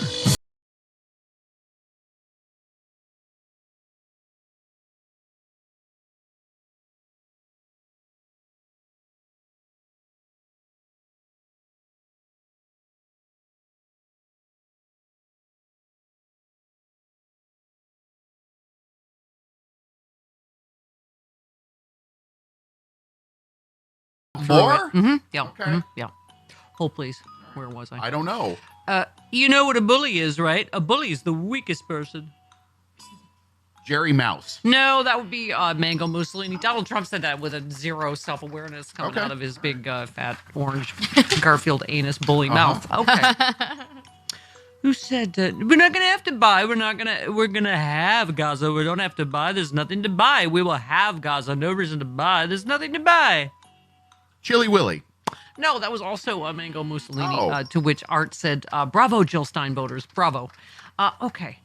Yes, who said, this is my favorite exchange. Okay, that's not a guess the quote, it's him. But here's my favorite exchange, Trump. Okay. We don't have to buy Gaza, we'll take it. Question, under what authority? Under U.S. authority. You know who also said that about Germany? Hitler. I know that's the only answer these days. Okay, yeah. This is what, Tennessee Holler said. He sees it as a real estate deal to enrich himself, his family, and his friends at the expense of the people. Because, of course, who could not see that coming? Yeah. Dan in Atlanta. Hello, Dan. Good morning, Stephanie. How are you? Good. Go ahead. Well, what could possibly be wrong, Dan? Oh, I don't know. So I heard you talking again about the whole thing with Trump and, just taking Gaza for himself. And it reminded me of a very recent story. I don't know if you saw this. I thought at first when I saw it, I thought it was something from The Onion, but it's not. Okay. There's a new proposed bill that's hitting the House floor. It's H.R. 1161. Mm-hmm. All right. Mm-hmm. Bad enough that it's authorizing Trump to go into negotiations to buy Greenland. Yes. Oh, yeah. Oh, no, I have this. Hold, please. But that's not all. Oh, I know. We know. Go ahead. Tell us. Oh, no. I've got it. Hold, please. Georgia Representative Buddy Carter unveiled the Red, White, and Blue Land Act of 2025. Yes. Okay. Yeah. If he is successful, he can change it to Red, White, and Blue Land. Right. That is legislation to bolster his efforts to take over Greenland, presumably after we take Gaza, after we make Canada the 51st state. And because, take over, oh, my God. Take over Panama, too. Yes. Oh, I forgot about that. Okay. Pardon me. Where was I? Oh, hey, here's some nostalgia tweet. Karen tweets, 3 weeks ago, we had the strongest economy, unemployment, and stock market in history, all gone in under 30 days. It really is quite extraordinary. You do have to give them some credit for, speed of... Sure. Okay. Ask Cardenia says, just to clarify, liberal elite means you understand how tariffs work and you think the Gulf of America is stupid. I hope that clears things up. Okay. So we have a lot to talk to Malcolm about. Yeah, we do. And Bella has a personal connection to this, to Mark Fogel, the American who was just released by Russia. But we will talk to Malcolm because you and I both had the same thing. Is that we're like, what did Trump do for this? Right. What did America give up for this? I'm glad he's home. Right. Glad he's home with his family. Of course. Everything. But what did America give up? And Trump won't tell us. Of course, because he's the worst negotiator in the world, and he's a Putin puppet you. Putin puppet you. Sorry. I just had a debate flashback. Okay. All right, we'll talk to Malcolm about that and much more on the Stephanie Miller Show.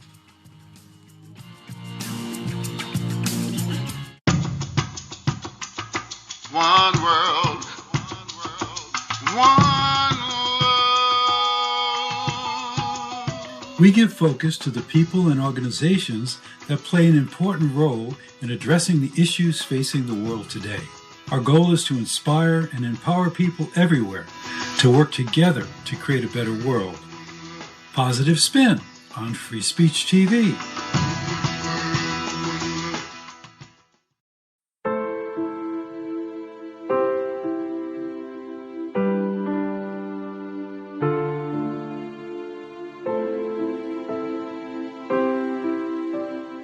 I have run these canyons for 6 million years.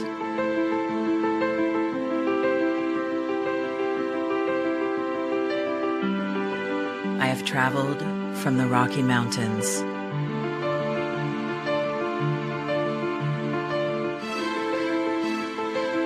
to the deserts, through scorching heat and freezing cold, from the land of the dinosaurs to fields of food.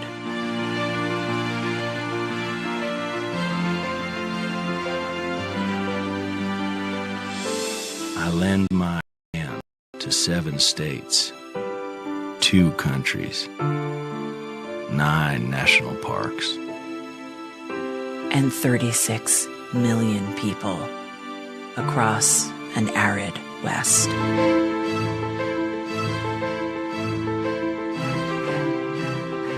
I am not the strongest or the largest, but I am the hardest working.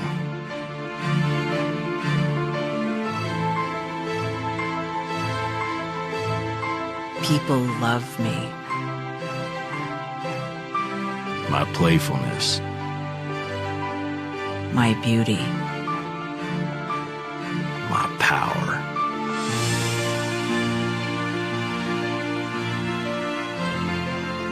My life.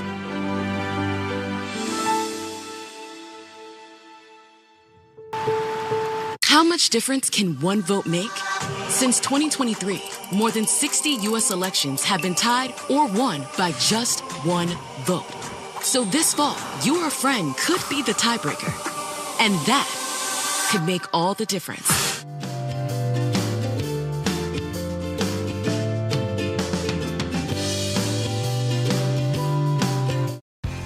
Welcome back to day 23, the 4th week of the first 100 days of Donald Trump. And if you can't recognize the United States anymore, join the club. Donald Trump has said he's going to defy court orders, although he did meet in the Oval Office today with Elon Musk, his co-president, and said he wishes the courts would listen to him and do what he asks. Trump says he's seizing Gaza and kicking out all Palestinians. He's got a right to do it. He's going to build big, beautiful hotels. He doubles down on what he's been talking about for the last few days. Meanwhile, his attorney, Elena Habba, said that the ultimate authority in the United States is not the Constitution, but, of course, the executive branch and Donald Trump. The AP was banned from the Oval Office for not calling it the Gulf of America. Elon Musk is waging war with Doge, with the very regulatory agencies that regulate his business. And Trump, if you get those emails every day, is still raising money for MAGA, selling hats and pictures and T-shirts, even though he's already the president. This and much more in the next 77 days of Donald Trump, at the end of which maybe he'll rename us all Trumplandia.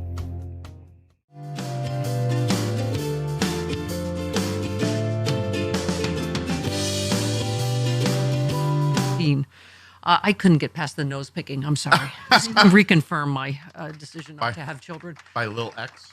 Lil X is the name of Elon Musk's latest prop. Would you- How many props does he have? I mean, children does he have? Ankle biters. Yeah. How many? How many does he have? Like 11? He has like He has a a lot, lot. like 9 or something. Okay. All by different women, too. Musk is explaining, fantasizing why they're getting ready to, quote, look at the judges, as indicated by Trump. Musk is the president. That's where we're at. Any judge that rules against them needs to be impeached, or that's why they're entitled to just ignore it. Yep. Okay. And as our caller was just talking about, Janine said, between the Gulf of America and naming Greenland red, white, and blue land, we are the most unserious country on the face of the planet. Oh my God, we are such an effing laughing stock. It is horrifying. And you mentioned this. Amy Siskin said the AP reporter was banned from attending an Oval Office order signing today after the White House informed AP it could not attend until it started using Gulf of America to refer to the Gulf of Mexico. Yep. Oh my God. Is everything today in fascism news, or is it just, I don't, okay. And one last one, Andrea Junker. To put it bluntly, no foreign power has ever posed such a massive and immediate threat to the United States as the anti-qualified Musk-Trump couple and their stupidly cruel administration horde. I think there's someone that might agree with that. Oh, hiya. Do we have video today? Let me just check do we have video with you today or just audio? I can Just see. audio. Well, I can see you. Okay. Can I just say, boy, is your Substack this week some just a lighthearted beach read. It is entitled "How Trump's Attack on U.S. Intelligence, Defense, and Investigative Agencies May Kill Us." Thank you, Malcolm. You're welcome. It's truly the least that I can do. We are in a disastrous world of hurt. I know everybody is hearing that all day, every day, and now it's becoming a fact. Tulsi Gabbard is probably going to get confirmed today. Yeah. As Director of National Intelligence. Yep. But that's okay because according to Elon Musk, they're going to get rid of, 4 CIA. Loyalty to the United States of America. It breaks my heart to say I question the person presently sitting in the Oval Office because I don't believe he is loyal to America, the oath of office, the Constitution, the people of the United States, or anyone but himself. And as if to prove me correct, Trump just decided this week he would take a sledgehammer to U.S. intelligence. I mean, Go ahead. Yeah, go ahead, Malcolm. A sledgehammer to U.S. intelligence in addition to everything else he's destroying. Yeah. Right? Let's just put this very plainly. Yesterday, I spoke to about 2,000 some odd Americans who were living overseas who were part of Democrats abroad. And we had people from everywhere, New Guinea, Burundi, Svalbard and, Norway. And these people are all terrified that they're going to be considered part of this disastrous, treasonous regime.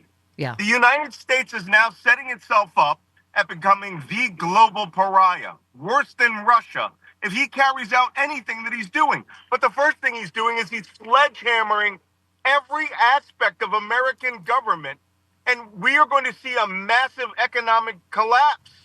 Not just economic, but social as well. Right. And will have no protections. The FBI won't be there to protect you. The CIA won't be able to detect foreign threats.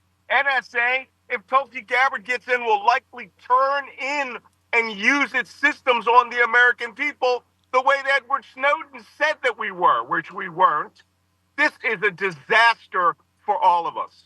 And let's stay on Russia for a minute. Your friend Joe Walsh tweeted in other news today, Trump said Ukraine may be part of Russia someday, just like we're going to take Gaza. Yeah. Not a surprise. Putin, once again, just absolutely loving Trump back in the White House. I mean, if you read your first book, Malcolm, Plot to Hack America, you understand all of this that's happening, don't you? Absolutely. And the worst part is I've written 4 books and everything in all 4 books have come true. Yeah. So, there's one thing that you have to understand. These people have been plotting for 4 years, and not just revenge against America, revenge against Democrats and liberals, but revenge against the world. They have this bizarre 19th century view that they're going to take over large parts of North America and turn it into some white Christian nationalist paradise. And I don't have to say this. This isn't rhetorical. It's what they're saying. Yeah. It's what they're doing.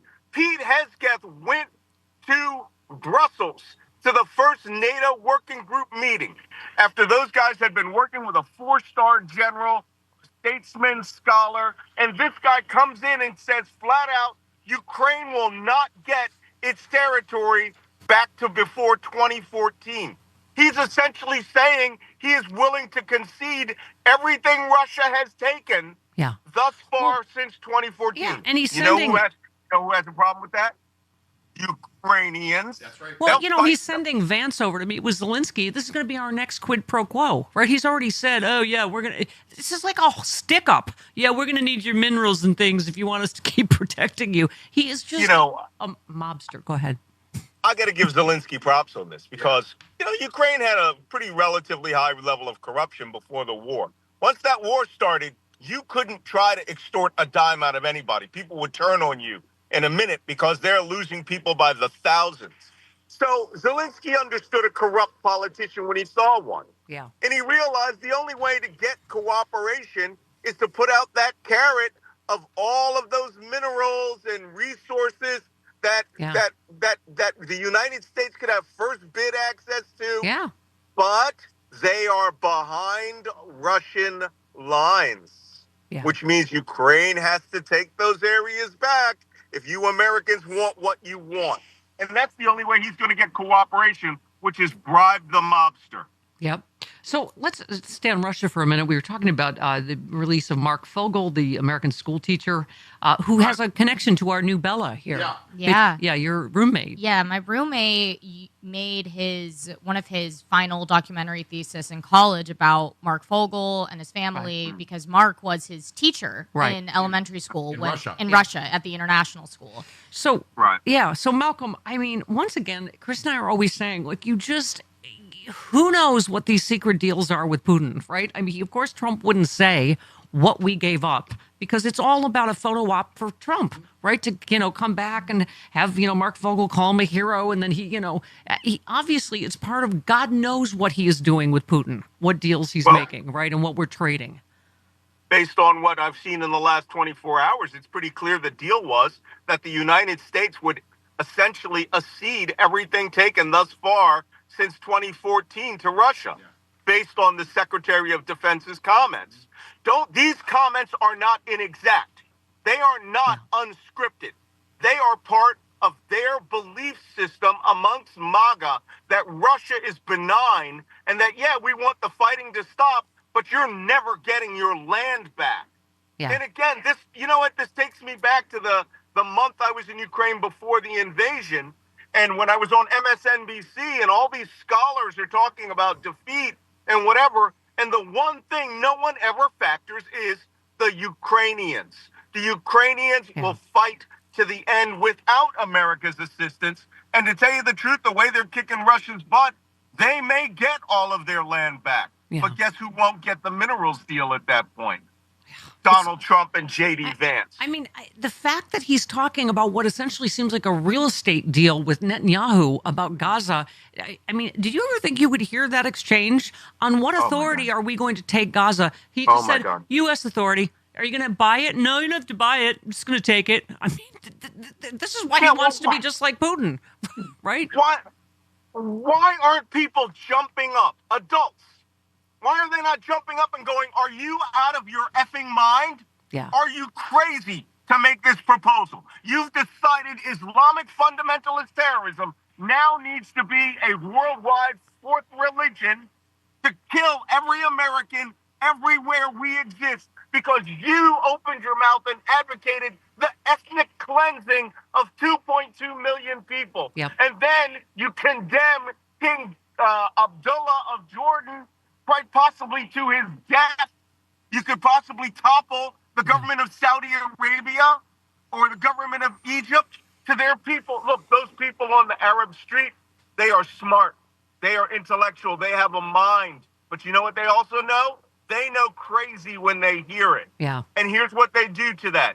They shoot at it. They kidnap people. They fight.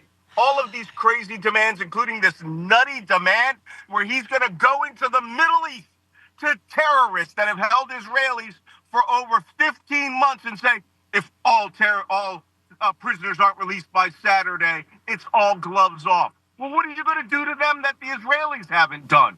Yeah. I mean, this is insane that any of this is coming out of his mouth and that we have to deal with the reality of the mess that he will kill American citizens all over the world. Let me get to the rest of your piece, Malcolm, because we call you Nanstradamus because you literally, you wrote something. You said the Pentagon ordered all branches and commands to withdraw and eliminate any recognition of contributions of women and minorities in the defense of this nation. 249 years of teamwork searching for equality were thrown into the dustbin of history. On cue, right after you wrote that, Trump orders NASA to purge all mentions of women in leadership on its websites. I mean, you just said, but you made a great point. You said, why would minority men and women serve in an openly racist government? They won't. I predict we're going to lose tens of thousands of service members within 2 years. We are. Yeah, go ahead. We are. I'm telling you right now, people are going to walk. The armed forces is made up of 40% minorities, women, and Latinos, Asian Pacific Islanders. They're going to walk. They're going to start getting treated unfairly. It's like we're going back to 1948 to the segregated armed forces. And Pete Hegseth, a drunk, loud, rapist frat boy, is getting no respect. I'm hearing it from people in the services. Yeah. He just got booed. He just got booed by military families in Germany. Yeah, and you know they were minority families. Let me tell you something. There is no group of people who are more lethal and more clear-mouthed about what they say than military wives. And when they don't like something, they'll come right out and tell you. And this guy is going to destroy the unity of our force. And he wants to turn it into what? The Waffen SS? He wants an all-white force with people who are all, MAGA tattoo-wearing Christian nationalists. This will take decades to put back into shape. We are going to we are losing our intelligence agencies. We are losing all of the protections that kept Americans safe overseas. But now let's get to the really scary part of your piece. Uh-oh. Oh, really? I mean, but you talk about, just because I know we have to wrap quickly here, but it just, you talked about them sending this. We just learned the White House ordered the CIA to send Trump a list of newly hired agents with their real names over an unclassified email system. You said, and just like that, Trump burned every spy we just hired. We've reached a watershed moment. Within the next 30 days, U.S. intelligence and defense could be crippled to the point that even the most rudimentary terrorist act won't be detected. I keep saying that, Malcolm, that we feel like between that and Tulsi Gabbard, like we are, and Trump inflaming the Middle East, like we have never been so unsafe. I'm sorry. Yeah. Well, it reminds me of that meme by Homer Simpson. I've never felt so unsafe. And he goes, I've never felt so unsafe so far. Yes. It's going to get a lot worse. I'm sorry to tell you. I'm sorry to be the bearer of bad news.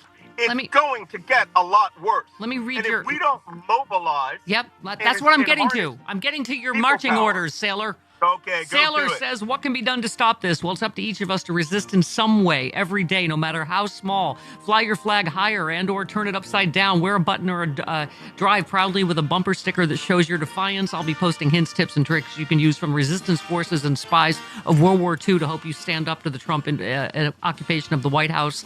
In the words of Benjamin Franklin, if we must all hang together or surely we will hang alone. You said, I feel we're all going into battle. Many of us have not realized there may be no going back to the America we once loved. Racism, hatred, white supremacy have been revealed as ingrained in 40% of America. They will fight us to retain their evil power. Will we survive as a nation? That's entirely up to us now. It is. I like that you always end up barking orders at us because it makes me feel better. Yes. We need orders barked at us. I'm not going to say much right now, but let's just put it this way. There is a national movement coming. Okay. And we're in. It is going to be where every one of your listeners will have a role to play.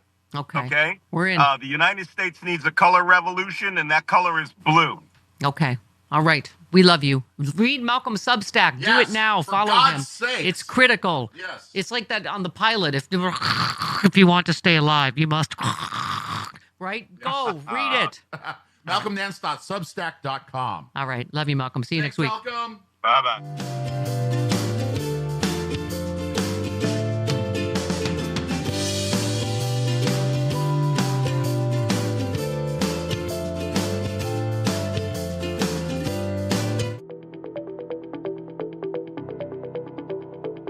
Now more than ever, people need to work with companies that share their values. Credo Mobile has donated nearly $100 million to help progressive organizations fight for reproductive rights, social justice, the environment, and equality. Credo Mobile offers a world-class mobile network and gives people a real choice when it comes to working with companies they know are making a positive difference in the world. Visit credomobile.com today and make the call to action. Oh, hey there, it's Stephanie Miller. If you're like me and you love sharp political insight, pointy, you like it pointy and sharp, bold opinions, and a touch of humor to make sense of these crazy times, have I got some fantastic news for you. The Political Voices Network is now on Substack. This is your new go-to for the best in independent media. We're talking about my show streaming daily with episodes on demand, the fearless of journalism of Brian Karem, the brilliant side-splitting satire of John Fugelsang, the unrelenting working class advocacy legacy of Rick Smith, and so much more. Here's the best part. Subscribing is so easy. You can join for free or go to the extra mile. Support these incredible independent voices by signing up for a full subscription starting at just $8. You'll get access to exclusive content, behind-the-scenes insights, and a chance to directly fuel fearless, unfiltered media. So what are you waiting for? Head on over to politicalvoicesnetwork.com. Hit that subscribe button and become part of the movement keeping truth alive in an era of corporate media overload. Every subscription helps, especially yours. One more time, that is politicalvoicesnetwork.com. Sign up now. Do it. Why do we have a Congress then? I call them self-gelding. Like, that's what they're doing. Like, every day I'm like, what are you? Why are you punching yourselves in the dick? Like, you guys are supposed to have a check on the executive, and you are not acting that way. You're certainly not acting like you. I mean, the 30-day notice for the inspectors general, like that whole thing. They were like, it's fine. Yeah, he's supposed to do that, but like, it's fine. And it's like, except for like Chuck Grassley. He was the only one who sent a strongly worded letter. Right. Because he's 7,000 I don't years know that old. he's heard anything back yet. Right. Chuck's going to literally, like, we're going to carbon date him. He's and 90 years old.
I missed. All right.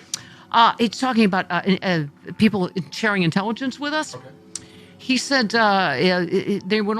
information will likely not be given to the U.S. except in the most roundabout way, like, hey, something's going to happen soon, be careful. That means they will not trust us with the location, activities, or identities of their agents and assets because Donald Trump, Tulsi Gabbard, or Elon Musk could release it on a whim. The same goes for all our NATO allies in Ukraine. No one will trust America with their most secret intelligence with this current administration.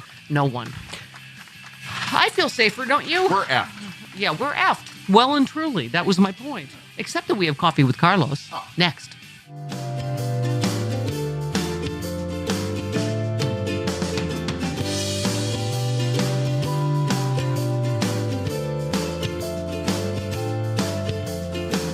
Bob, it's good to see you. Welcome back to midweek 2. How you doing? How you holding up? Pretty good. You know what?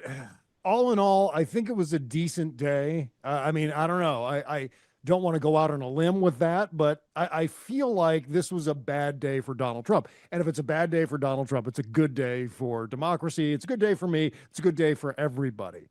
And the reason I'm saying that, John, is there were 2 major fuck ups that Donald Trump had to deal with today. And his solution to that was revealing as far as how big the fuck ups were.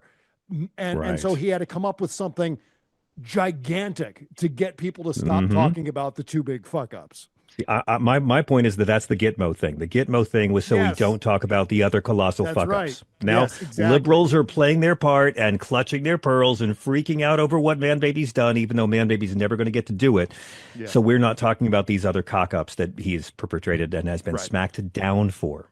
Yeah. And to be clear, the 2 big fuck ups were obviously the spending freeze got blocked in court, and then the way the White House handled it was absolutely ridiculous and incompetent and in keeping with everything that we've seen from Donald Trump and the people around Donald Trump.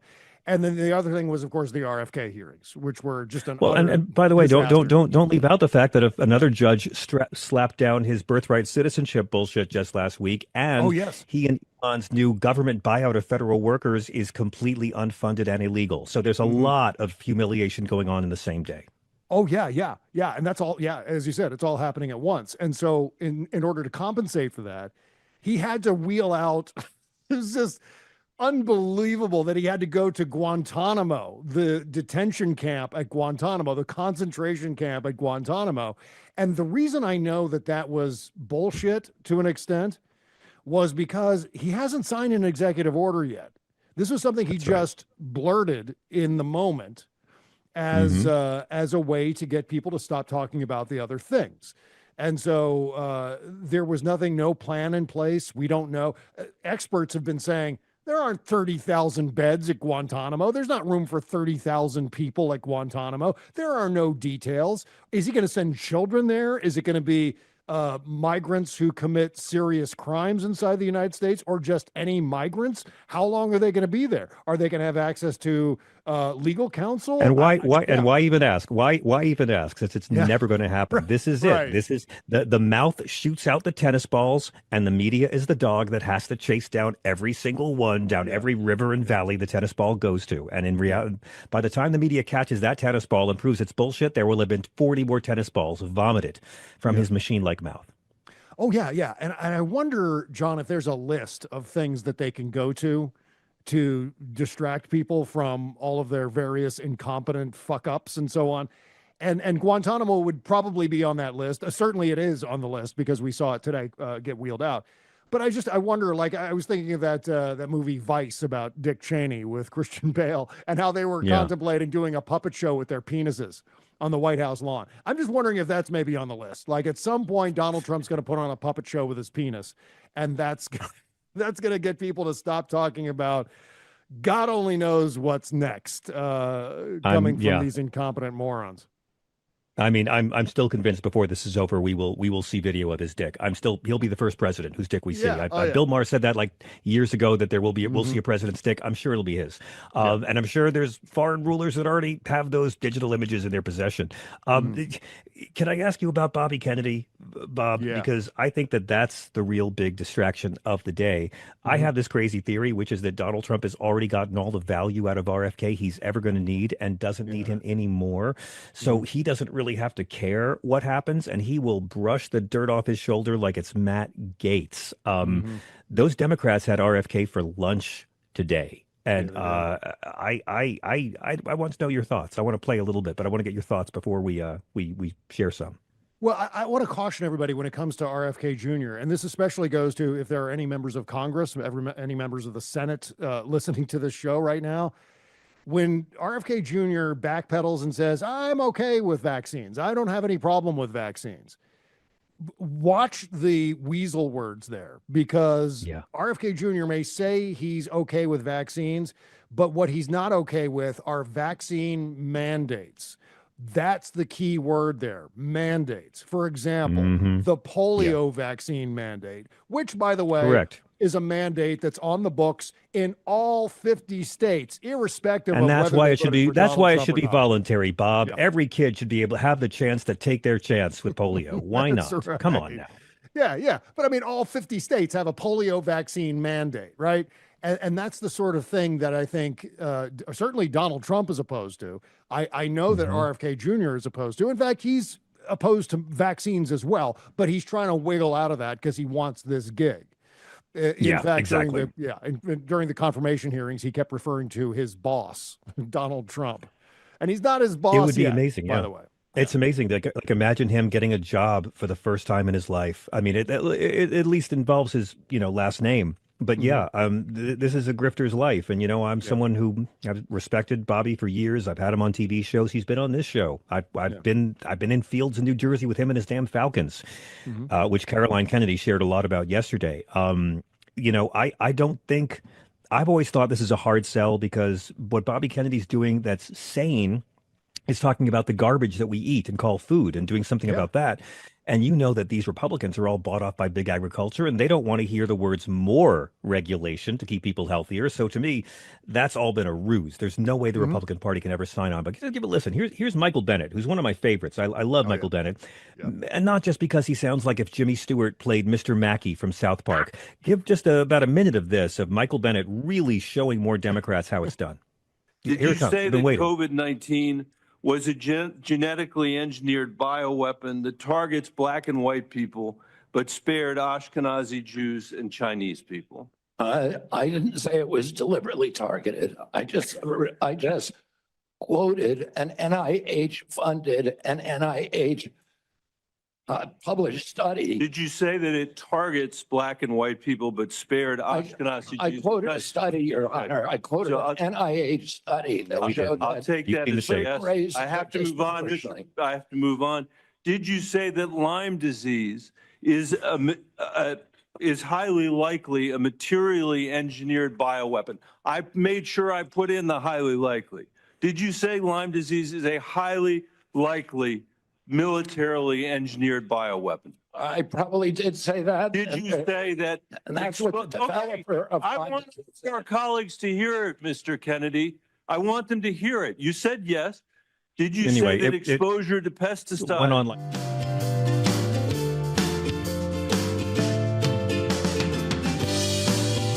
housing costs down, and there's no work on doing something about making more childcare for the people of this country. Senator Amy Klobuchar. Yep. Okay, 6 minutes after the hour, and you know what? We can sport the sports with our friend as well, because we still have post Super Bowl. Coffee. I take it black, like my man. Coffee with Carlos sells Rocky. Have a Zimbabwe latte. I'll have a Kenya cappuccino. Jim never has a second cup of coffee at home. Mountain grown coffee. Carlos sells Rocky. I was going to make espresso. Handpicked by Juan Valdez. Coffee with Carlos. Good to the last drop. Hola, Carlos. Once again, you were correct. You said prediction in a not so clever move. Trump will be requesting to be shown on the big screen during the national anthem so as to guarantee the smallest possibility of being booed. And he was still booed. Yeah. Oh, yeah. The Eagles fans were letting him have it for sure. I mean, did you see Fox News put canned applause over it? So right, but then now all the videos coming out, we have it. We have to hear it. Oh, yeah. All the videos coming out from the fans that were there, like a few yards away from him.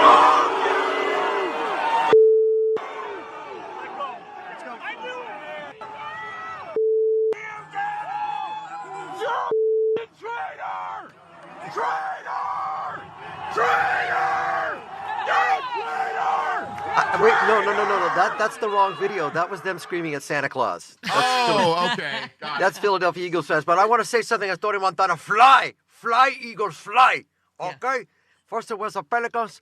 Yeah, they booed. And as somebody cleverly put on Twitter today, Doge reported how much taxpayer money he wasted to go to the Super Bowl. Half a game. Because of course, he left it because his team was losing. Yeah. I love. By the way, Grumpy tweeted, watching the instant karma of watching Travis Kelce say it's an honor to play in front of a guy who publicly mocks his significant other and then get dog walked up and down the field in a humiliating defeat was chef's kiss. I feel the same about Chris Jones, 95, the defensive tackle for the Chiefs, who went up and shook his hand pre-game. It's like, this is not beyond politics. This guy is stupid, evil, crazy, and bad. He's a bad human. Yeah. I do not have respect for people that pretend to or really do have respect for Trump. And that is healthy. Yes. You do not shake that guy's hand. You don't play golf with him, Tiger. Yeah. We just had he's a terrible human being. I don't know if you follow Pastor John Pavlovitz. We just had him on yesterday, and he's because his book was A Bigger Table about trying to get along with everybody, but he just said that Carlos, I'm the same way. You are morally disgusting to me if you voted for Trump. We're not having a fight anymore about tax rates or school vouchers or something. You voted for a convicted felon rapist who ran on hate and divisiveness and cruelty. Who continues to lie, who got people killed because of his lies and his ignorance. Yeah. Insert Herman Cain. The guy's just a sociopath, and Musk is not much better. I don't understand it. Yeah. I don't like his enablers. I don't trust him. And again, I can't be your friend because I can't respect you. I can't multiply by zero. Life's too short. You tweeted big balls is Elon's DEI engineer incel. Yeah. Richard. Yeah, I mean, you cannot believe some of these stories. You're just like, yes, this is, what's his name? Oh, the guy in the shorts. Okay. Oh, yeah. Edward Korstein, a 19-year-old member of Doge, launched an image-sharing website in 2021 that featured custom posting web addresses that redirected to content hosted on his site. URLs that redirected to his site referenced the sale of child sexual abuse material, racial slurs, and rape. Among the links were a child porn store and KKK is Cool Club. Yesterday, Big Balls was named as a senior advisor to the State Department of Homeland Security. God. He's 19. Two others have posted racial screeds and white supremacist stuff. I mean, this just gets worse by the day, right? Wait a minute, hang on. Is this a different guy? This is a different guy. Darren Beatty, the State Department's acting undersecretary, has repeatedly voiced support for mass sterilization of low IQ trash. Yeah. Oh my God. Yeah. He was fired from the first Trump administration for, I guess speaking at a white supremacist convention. Now you get a promotion, obviously. You know who else was for mass sterilization of low IQ people? Hitler is the answer to every question. Hitler. We're full in eugenics. I mean, it's just, okay. You said also, dear Adam Kinzinger, thank you for having the spine your Republican Party does not. May I suggest you and Liz switch parties now and bring the few brave ones over? I mean, the cancer is inoperable. Yeah. It really is.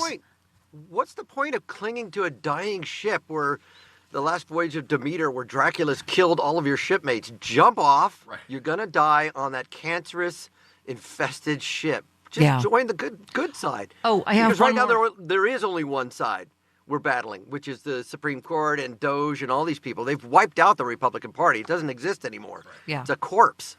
Yeah, here's, what do we have? Oh, here's, first of all, gaslighting. Senator Football McDump, Tommy Tuberville, who coached Mahomes.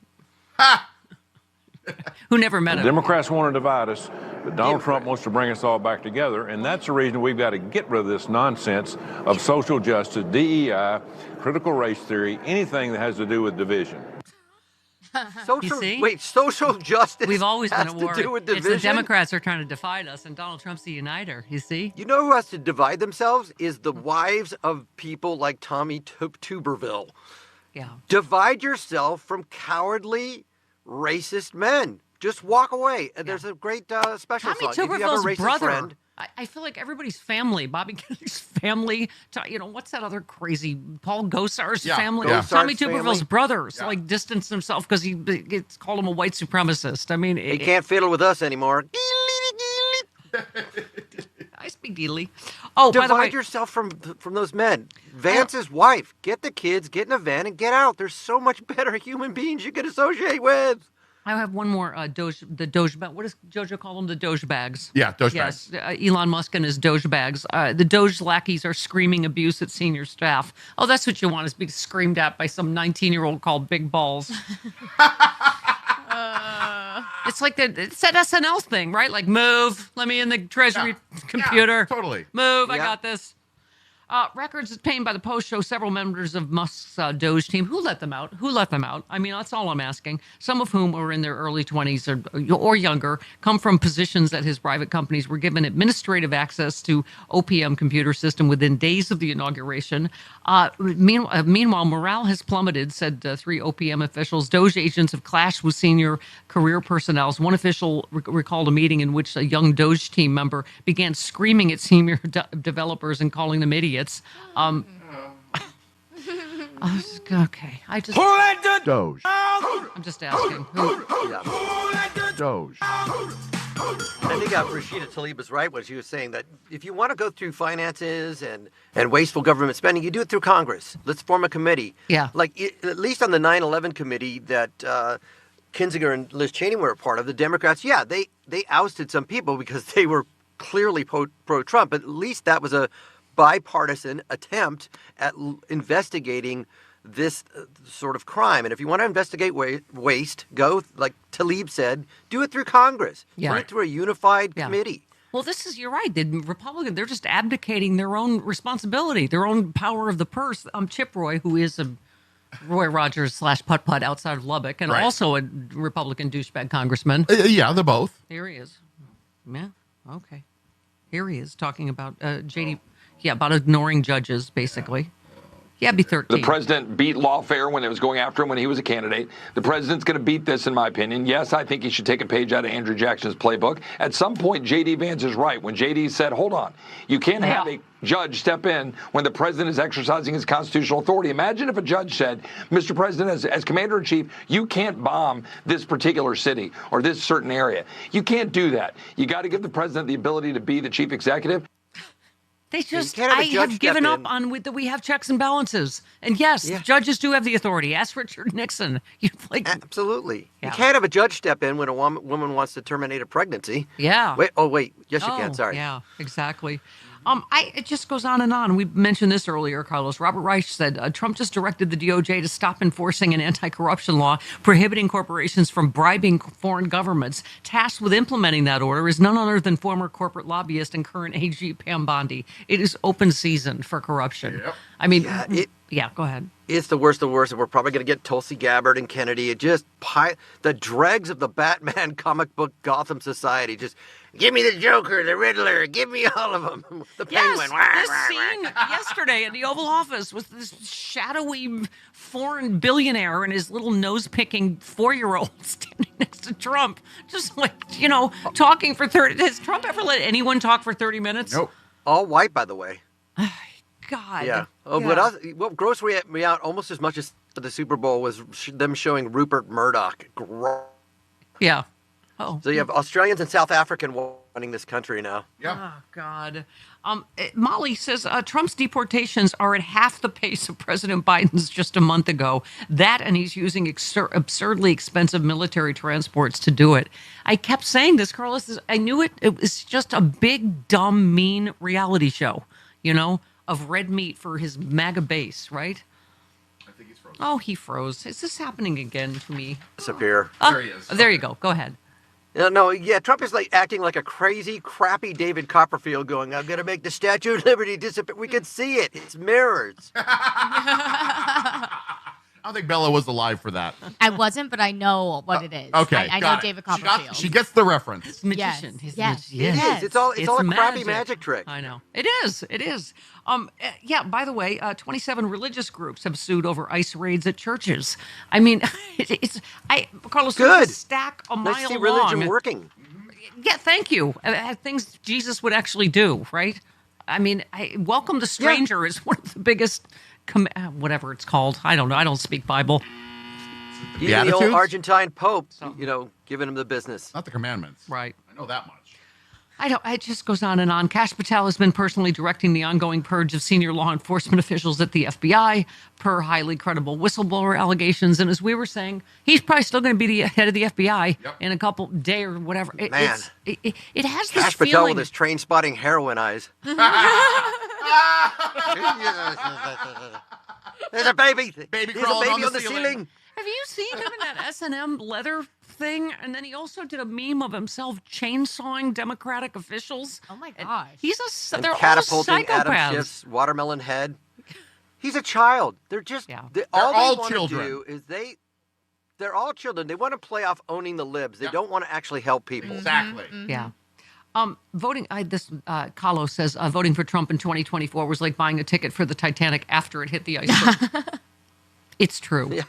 And yet, I don't. It's true. I mean, polling, Carlos, I don't know what you make. Well, first of all, we're only 3 weeks in, but Amy Siskin said, I just want to say the CBS poll Trump is touting on his approval as an outlier. Pew finds he's underwater, 47%. Speaking of the Titanic, 47% approval, approve, 51% disapprove. Reuters finds 45 approval, down 2 points already, 46 disapproving. I just can't imagine as the reality of this hits more people, and you hear more of these F around and find out stories, right? Whether it's farmers or Latinos or Arab Americans or whatever, that this isn't going to change. But I think the problem is we're still fighting this same disinformation that they're still, they cast everything he does as some huge win when we're all the rest of us sentient beings. Oh my God. The $50 million for condoms for Gaza keeps coming up over and over again. So no matter how many times you disprove it, they spent $50 million on Kansas City Chiefs condoms. Did you hear this? That's this? why they lost. They put them on. This was yesterday in the Oval Office with An Musk. example of the fraud that you have cited was $50 million of condoms was sent to Gaza. Well, first of all, some of the things that I say will be incorrect and should be corrected. So nobody's going to bat 1,000. I mean, we will make mistakes, but we'll act quickly to correct any mistakes. No, you I'm never not sure we should be sending $50 million worth of condoms to anywhere, frankly. Speaking of, I'm not sure no that's parents are something going to bat Americans He said really we excited shouldn't be about. sending them, but you just said we didn't. It was a lie. Yeah. But he doesn't correct it. He doubles and triples down on disinformation, and he does it deliberately. Yes. And he did it through the whole campaign. Well, Elon Musk and Donald Trump are evidence that parents don't bat 1,000. Yeah. They are mistakes. They're mistakes. And I love this one. He calls this transparency that they posted on X, on his platform. The White House says that you will identify and excuse yourself from any conflicts of interest that you may have. Does that mean that you are in effect policing yourself? What are the checks and balances that are in place to ensure that there is accountability and transparency? Well, we actually are trying to be as transparent as possible. In fact, we post our actions to the Doge handle on X and to the Doge website. Oh, I see. He's transparent because we have to trust what he tells us they're doing on his social media platform. Oh my God. I'm actually transparent because the tinted windows allow us to see outside the car. What? And one last one. Elon and Laura Loomer posted the name and photo of the judge's daughter who blocked Trump's unlawful federal funding freeze. Whoa. Our democracy is quite literally under attack. I mean, they doxed him.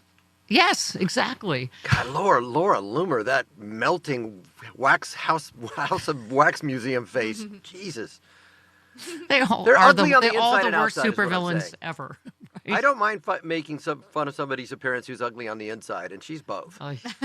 Yeah, well, and if Elon Musk didn't make fun of other people's physique when he's just like buoyant, when he's very buoyant. Yes. Yeah. Yes. He does look like a beluga whale I saw beached in Santa Barbara. What?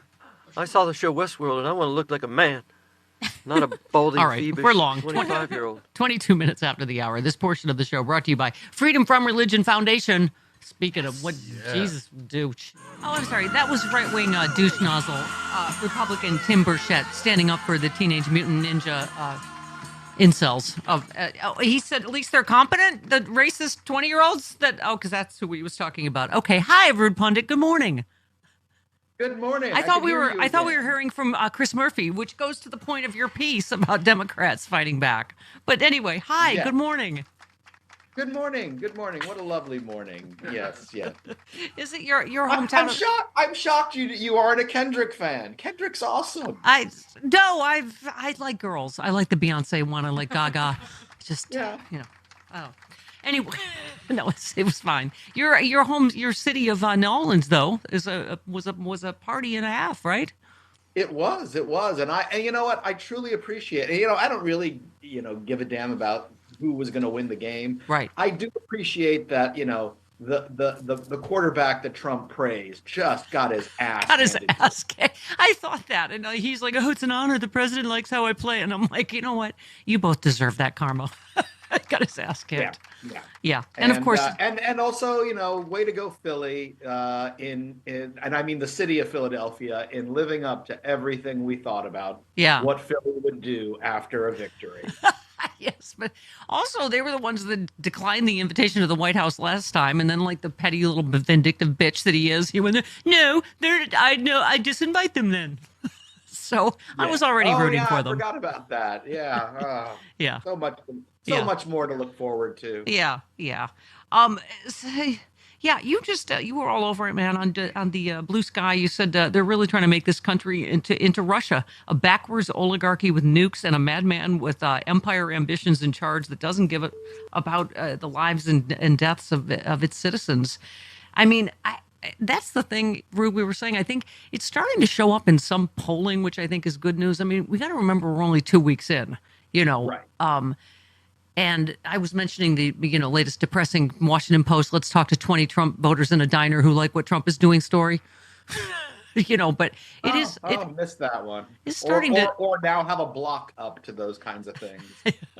But, I mean, the initial polling is showing exactly what we think, that, nobody voted for this, that only, I don't even know what it is, 20-something%, or, want Elon Musk to have this kind of power, or for, pardoning violent insurrectionists and on, right? I just want to know why people aren't complaining yet about why we don't actually have a president, considering that he spent, I don't know how many days at one of his own places, and out of the first 20 days or so, he'd spent 5 of them golfing. Yeah. It's like he's just admitting, yeah, you know what? I'm not president. I'll take care of the Kennedy Center. That'll be my job. Kennedy Center and just bitching about everything. Yeah. Go. I'm a president. Yeah, I mean, but you said it best. You said, I'm no fancy constitutional scholar, but did Elon Musk or any of his coder boys take an oath to uphold the Constitution? And if they haven't, doesn't that mean they're impersonating government officials? Yes. I mean, This would be considered a cybercrime, and the fact that they seem to be signaling they're not going to pay attention to court orders means we're at our next phase, aren't we? Yeah. Which means that if, and even if the Supreme Court were to actually, I think what the Supreme Court will do when it gets to the Supreme Court is say, well, you got to impeach and remove him. Otherwise, we already said it's all cool unless you impeach and remove him. Yeah. But even if the Supreme Court were to find some kind of backbone and say, no, you have to follow a court order, again, there's no mechanism to make him do that with a Republican Congress that is bowing down to him and saying, please, our face is more. Yeah. You made so many great points this weekend. You just said, I've said it before, but I think about it sometimes. It's a sad statement of the United States that the 2 people who understood this country the most in the 21st century have been Osama bin Laden and Vladimir Putin. I mean, everybody's quoting the Khrushchev thing about we'll take America without firing a shot. I happened to watch a little of the Reality Winner movie, and I think it's on Hulu or something. And I thought, oh my God, that goes back to the original sin, Rude. She just told the truth that even the Senate Republican Intelligence Committee said, obviously Putin interfered to get Trump elected. Everything he does makes sense.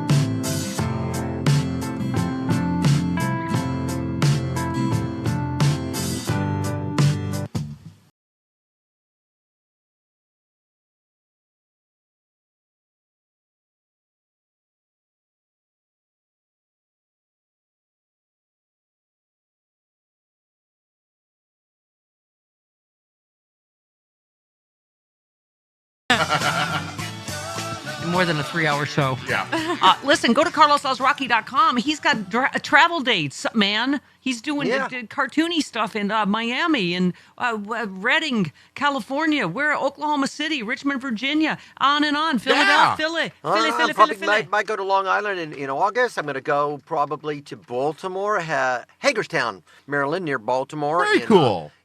Philly at the end of April.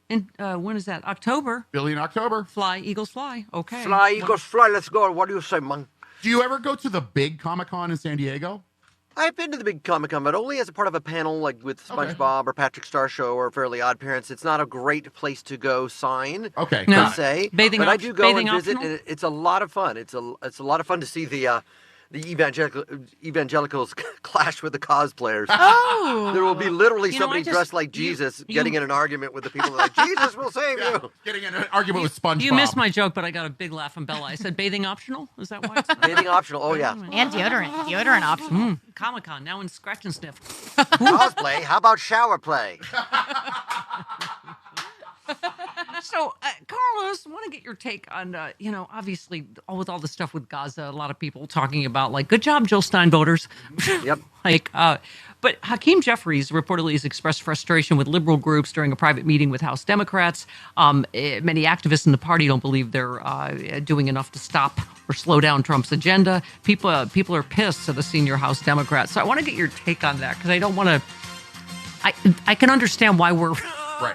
Why we're pissed, but I also don't want to do the circular firing squad that got us here. So your thoughts. Do you?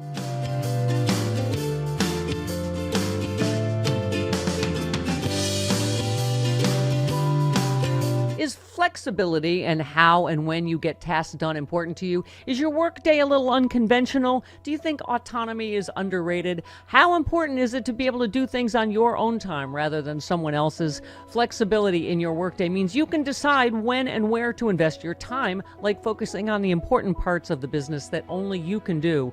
With Stamps.com, tedious tasks like sending certified mail, invoices, documents, or packages can be done on your time, not someone else's. Stamps.com simplifies your postage needs, adds valuable flexibility back into your workday. I love it. We use it here at the Stephanie Miller Show. Flexibility is your all-in-one mailing and shipping solution. Take care of mailing and shipping wherever you are, even on the go with Stamps.com mobile app. All you need is a computer and a printer. They even send you a free scale. Easily schedule package pickups through your Stamps.com dashboard. Automatically see your cheapest and fastest shipping options from different carriers. And here it is. Do you want more flexibility in your life with Stamps.com? Yes, you do. Sign up at Stamps.com. Use the code Stephanie for a special offer that includes a 4-week trial, plus free postage and a free digital scale. No commitments or contracts. Just go to Stamps.com. The code is Stephanie.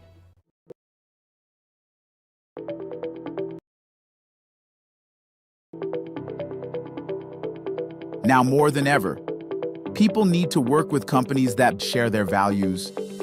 Credo Mobile has donated nearly $100 million to help progressive organizations fight for reproductive rights, social justice, the environment, and equality.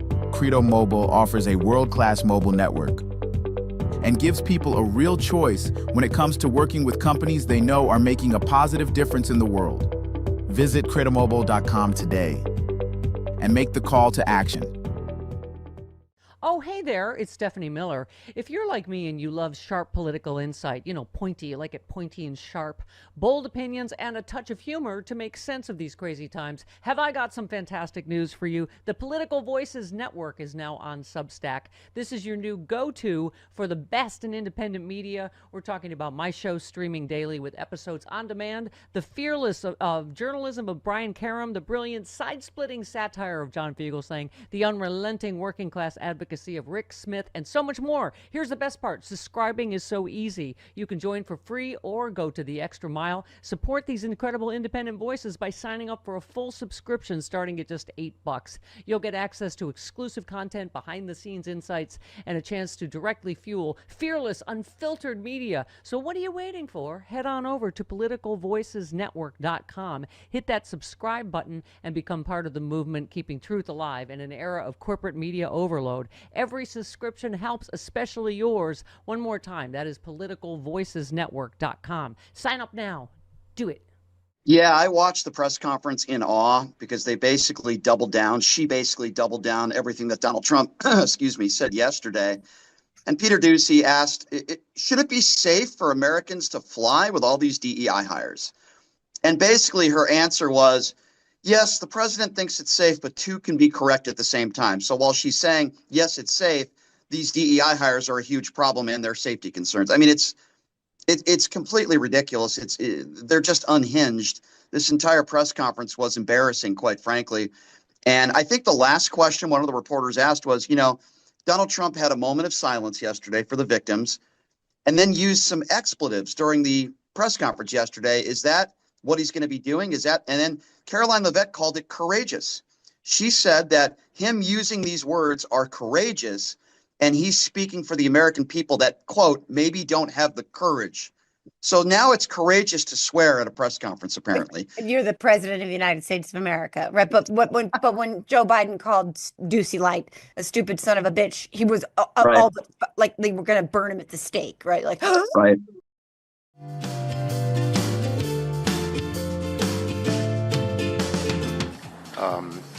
Democrats don't want to shut down, but it's in Republicans' hands. It's up to them.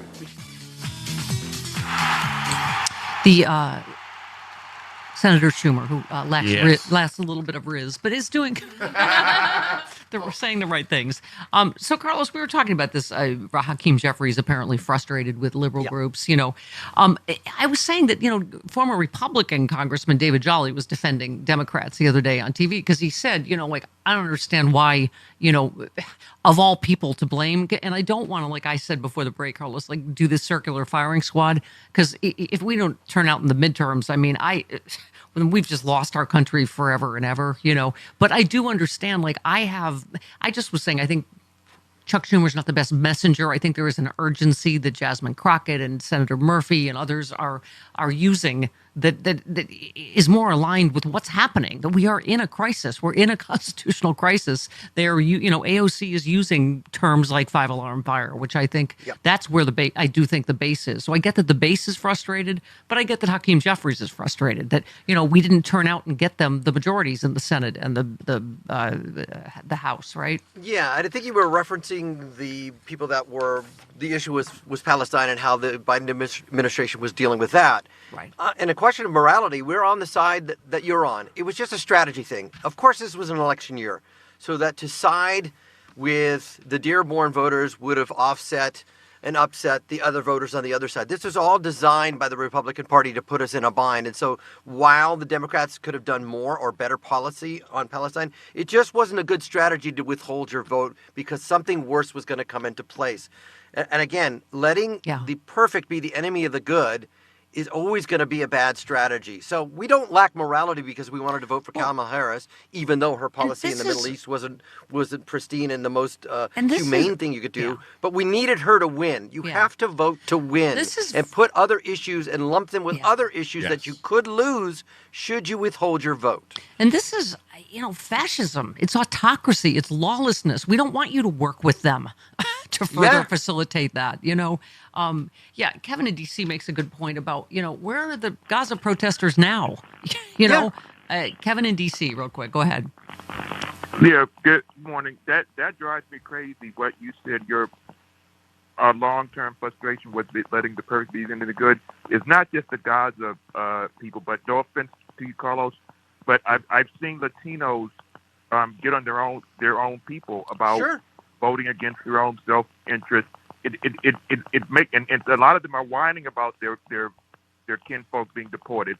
The people in Dearborn are whining about what Trump just said about taking over Gaza. When people like me and you and others begged them, even the Republicans told them out of their own mouth what they were going to do, and that's why we're in this situation. So I don't get the mindset. We didn't have to be here. We keep doing it over and over. Well, I mean, it tells you that was part of election interference, is the, and that Russia was, as usual, ginning a lot of that up, because you're like, where are you now? Where are the gods? Where are the, genocide Donald protesters, right? Yeah, it's very frustrating. And again, it's a poor strategy. You're not going to get everything you want, unfortunately. And you have to, when you're on the mountaintop, and we've used this analogy so many times, and there's a foot peg for you to put your foot in, you're not going to reach for the one that you can't reach for, because you're going to drag you and other climbers off the cliff. And that's exactly what third-party voting for Jill Stein, abstaining your vote, you're not going to change things by threatening to withhold your vote. That never works. Look at Ralph Nader. Look at the Supreme Court we got because of Minnesota and Florida. So, Democrats didn't vote. Yeah, I blame the Democrats that didn't vote for Gore as well. But Nader should have quit, should have said, we cannot have Bush in the White House. And again, no matter what you do, vote for Gore. Because I can't win. Yeah. That's the adult thing to do. And also, it's not just that things are doing are bad, Carlos. They're illegal. Like, there's no both sides do it to this. I mean, I'm reading J.D. Vance, which, by the way, did you see Trump? They said, who's your successor? He's like, I don't know. A lot of good people. He's not loyal to anybody except himself and Putin. J.D. Trump, if he changes his last name, he's got a better shot. But so J.D. Vance has explicitly said a second-term Trump should defy the courts, even the U.S. Supreme Court, if they stand in the way of him exercising his executive authority in ways he deems fit. I mean, as we keep saying, Carlos, that's going to be the next level of this constitutional crisis. This is not, we have differing views on tax rates or something. Yeah, and meanwhile, in foreign policy, Hegseth is selling out Ukraine. It's like, no, you can't join NATO. Everything is designed by Putin and the Russians. Again, you have Republicans saying who said it, we should get out of NATO. We'll take over the United States without firing a single shot. I think it was Khrushchev. Right? Yep. This is just the illegal stack, since we're doddered into it. FEMA official ignores judge's latest order, demands freeze on grant funding. A senior official at FEMA instructed subordinates to freeze funding for a wide array of grant programs Monday, just hours after a federal judge ordered the Trump administration for the second time to stop such pauses. This is the part we didn't think about, Carlos, is compliance. Yeah. Okay. Yeah. Oh, here it is. Increasing numbers of Democrats want their party to oppose Trump. This, according to polling, that's what we were talking about. Yeah. The nation's rank-and-file Democrats are increasingly looking for more opposition to Trump from their congressional delegation. Just a few weeks into the term, those sentiments are lower in terms of wanting, because I think everybody started this in good faith, going, okay, we did in 2016. Yeah. Right. If he can get rid of government waste, fine. Right, but that's not what he's doing. Exactly. Right, Yeah. right. And I would like, my guy, Wes Moore, I'd like to see a little bit more Jasmine Crockett in Wes Moore. Yeah. There you go. A little more fight. There you go. Steve Bannon pled guilty to defrauding New Yorkers who donated to We Build the Wall, his Trump signature project during his first term, in exchange for a sentence without prison time. This was his second, of course, criminal conviction. Well, this is a state thing, so Trump couldn't pardon him. So, but he's just going to be, so he'll be out doing his stupid podcast. Okay. Oh, by the way, this is kind of get your advice on this. Where's Hold please, talk amongst yourselves. All right. Rutabaga. I can't find it. How you doing today, Chris? No, he just. I'll be in Miami for my Latino friends. Argentina, He was Chile, just talking El Salvador, about Mexico, Honduras. I don't know what your advice is. He was talking about his flood the zone strategy is working. He's like, the media is so dumb they fall for it every time. Trump distracts from this with this, and then they stop covering the thing. It's like a crappy box of fireworks that he just set off all the good ones first, just blow them up. Yeah. And then we'll release the snakes.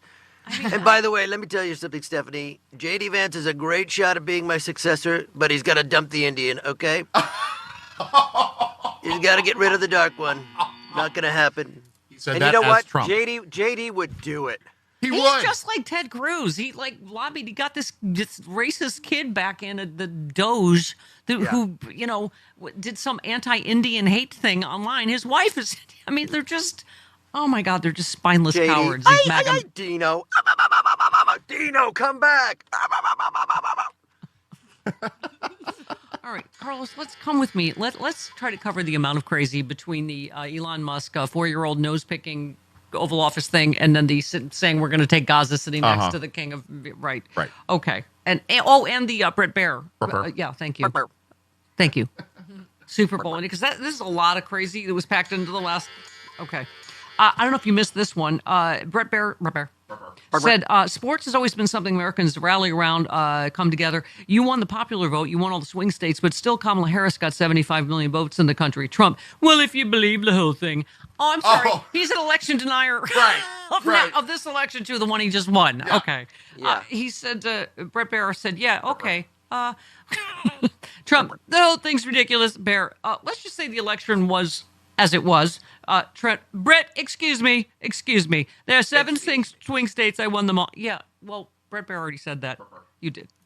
Brett, by a lot. So, I mean, it doesn't even matter. He's an election denier even when he wins, right? Even when he wins, he's just he's so sick in the head. Yeah, he's petty. Clear. And same with Musk, outside of what he suffers from with his autism, whatever, that has nothing to do with him being a sociopath and being evil. Autism does not mean you're going to be a beast like he is, Yeah. But I want to go back and say that I love the Kendrick Lamar performance in the Super Bowl. I love the fact we're not going to put end racism in the end zone. Okay, wait for the halftime show, you fools. It was brilliant. It was layered. It was intricate, and it made MAGA lose their shizzle. I don't know most of his music. I know they not like us either. Or whatever, but I was In fun our to oversight watch congressional hearing. All the kids at our party that were ages 8 to 14 years old enjoying his performance, and that spoke a lot to me. Yeah. Watching my kids enjoy this halftime show was really wonderful, and there's hope for the future that they get it. They get it. Yeah. The zygote of the Stephanie Miller Show, Bella enjoyed it. Right. She had to explain it to me, but I was like, Yeah. oh, okay, now I get it. Now I love it. I loved it. It was great. All right, let's cover some more of the crazy. Trump was confronted by a reporter who asked why he pardoned people who assaulted first responders, even as he was about to honor them in New Orleans, after the attack in New Orleans, which, of course, he falsely blamed on immigration at the time. Remember that. Mm-hmm. Yeah, right. And then he posed for that ghoulish thumbs up thing that he does with everybody, like, Graves and Arlington stuff, because he's a sociopath. Trump lashed out by denying that the January 6th that they assaulted anyone and raged at how the rioters were treated, calling his pardons a great thing for humanity. God. Said, I pardon people who were assaulted themselves. No.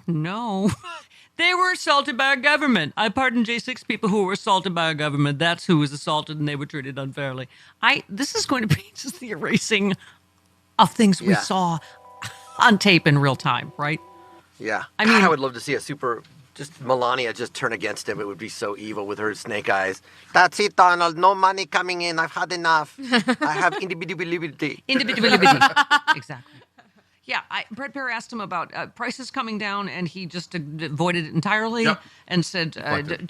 he deflected. Pivoted to the debt. By the way, just a fun fact for those, as of last July, Trump had added to the national debt more than double what President Biden did, but stuff. Yeah. Right. So, right.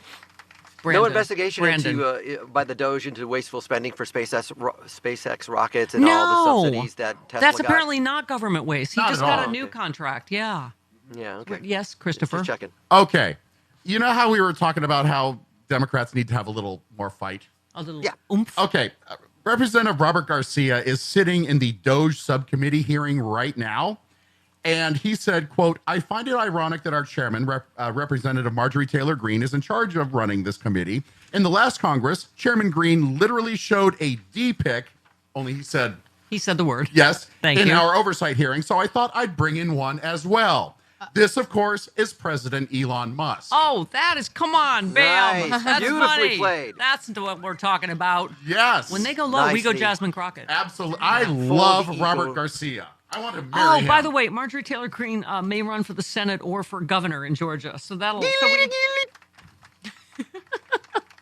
Excuse me? Shop his own vittles is ready. Oh, I don't speak vittles. I'm sorry. Burning CrossFit. That's funny. That's a good joke. Get in shape. Get in shape. Raise the torch. Get in shape. Okay. You got to be able to throw them bricks. She's the worst form ever. I'm surprised she doesn't throw her back out on an hourly basis. It's ridiculous. She has a horseback. It's very strong. Oh, does she? Does it take the heavy saddle? Yeah.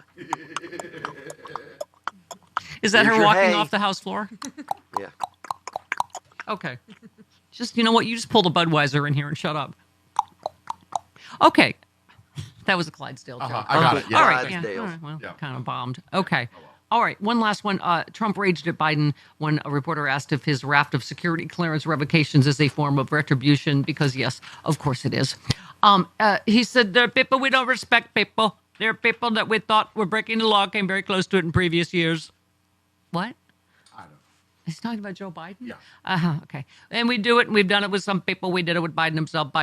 We think our country is not as safe when you gave him the clearance. We don't think he knows what he's doing, and what he's done to this country is a disgrace, and what he's done in terms of allowing criminals, murderers, blah, blah, drug wars into our country. Okay. God, he just got these plug-in words. It's a disgrace. It's an More than abomination, a disgrace, like people have never disgusting. seen before. Everything's people's thin at levels no one's ever seen. Most beautiful- Everything is at a level no Remember- one's ever seen. You're going to have the most beautiful vaccine you've ever seen. The vaccine is bereft of beauty. It has nothing to do with it. Right. It's usually clear. Oh, God. It's the most beautiful vaccine you've ever seen. It's pink. And I was saying, why does everything you say sound rapey, right? He's like, we're going to take Gaza, we're going to love it and cherish it, and it's going to be like a diamond. Love it and kiss it. Date it. God, I think his own followers are going to turn on him. It's just a matter of time. Yeah. Farmers, Yeah. blue-collar workers, union guys, fire departments, all across the nation are just going, hey, man, he lied. Yeah. Yeah. It took him 8 years, but we'll see. Oof, all right, 48 minutes after the hour. You know, even when you're not here, I read our texts. You're here in spirit, in all your potty mouth glory. You're with me in spirit in the dark of the night, Stephanie. Yeah. You're with me in spirit. You saucy Mind minx. And body and spirit. And by with me, I mean inside of me. Oh, Joe from you Wow. saucy, teasy little minx. You are a giant tease. Now, listen. No, we're like a rom-com. This is how cute last time we talked on the phone. She said something, hilarious and potty mouth and whatever, stuff I love. Right. And I just said, will you marry me? And there was this pause, and she said, yes, I will. very earnestly. You said it very earnestly, like we were not in the middle of a skit. It was. Check her fingernails, though. Yeah. Oh, they're probably too long. All right, let's start by saying, yay, Eagles, boo. Oh, she has short fingernails. That's throwing me off for a straight girl. That must be a mom thing.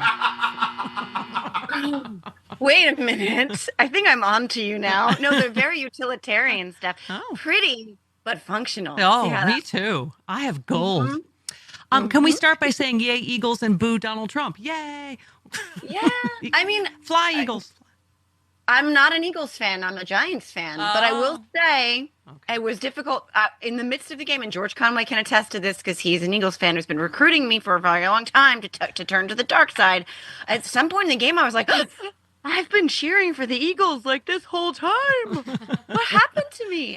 As a Giants fan, it's like that kind of stuff gets you excommunicated. So, but boo Donald Trump, yes. Well, boo Donald Trump. First of all, he's always wrong because he said the Chiefs were going to win, and then B, everything Trump touches dies because he complimented how great Patrick Mahomes is, and Patrick Mahomes sucked off back to him. And what happened? What happened, Joe?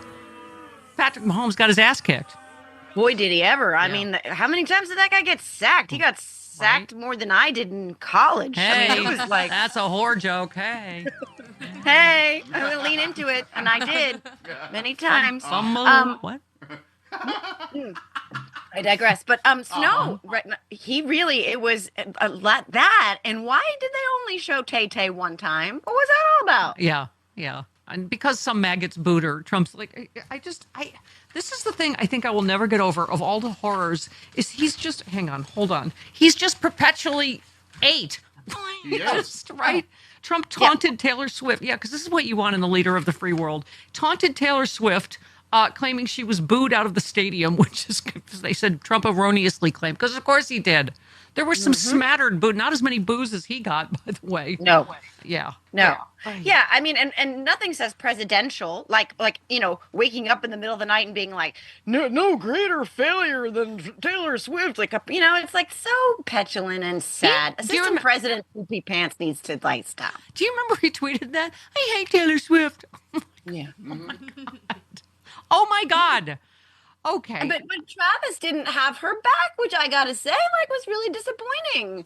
Because he was asked, how he felt about the president being at the game before the game, and he was like, "Oh, I'm honored to have." I'm paraphrasing any president there, and I was like, "Oh, he didn't get laid last night." Yeah. No. Oh no. Ooh, big loser. Andy said something nice about Trump. No. Tay-Tay's like, I'm gonna shake that off, but not tonight.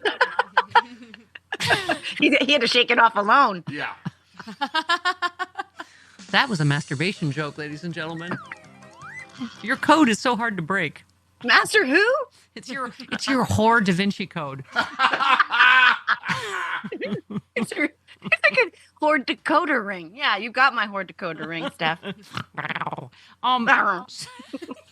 It's in my Cracker Jacks. What do I mean by that? I have no idea. What are you talking about? I don't know. We just talk I don't know, but you are definitely the prize at the bottom of the box.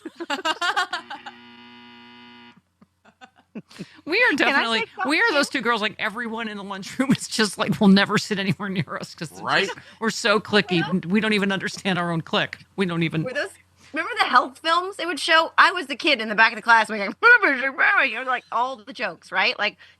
All the jokes. Yeah, that's us stuff. In Catholic school, they did a film strip about crab legs, and the teacher said they swing hair to hair, and I was like, Geronimo! And that got the biggest laugh, and that's probably when I became a comedian.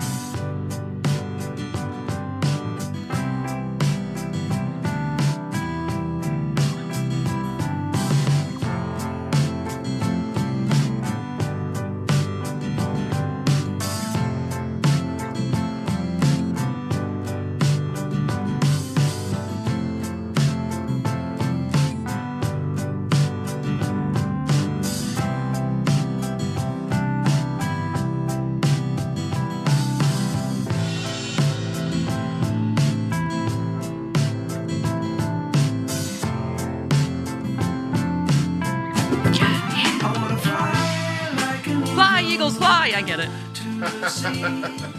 Carlos and I sported the sport. We've been sporting the sport all morning. Yes. Okay. I don't think Jalen's going to the White House. No, they're not. They already said they're not. So he's like, no, but you're not invited. Because they already said they weren't going. Just in that tone, too. Yeah, exactly. Awesome. I love it. All right. Lindsey Graham, mid-clutching of the pearls, live from his fainting couch. Here he is about UASID. The reason USAID is going to cease to exist as it did before is because it should. I can't go home and say, this is soft power.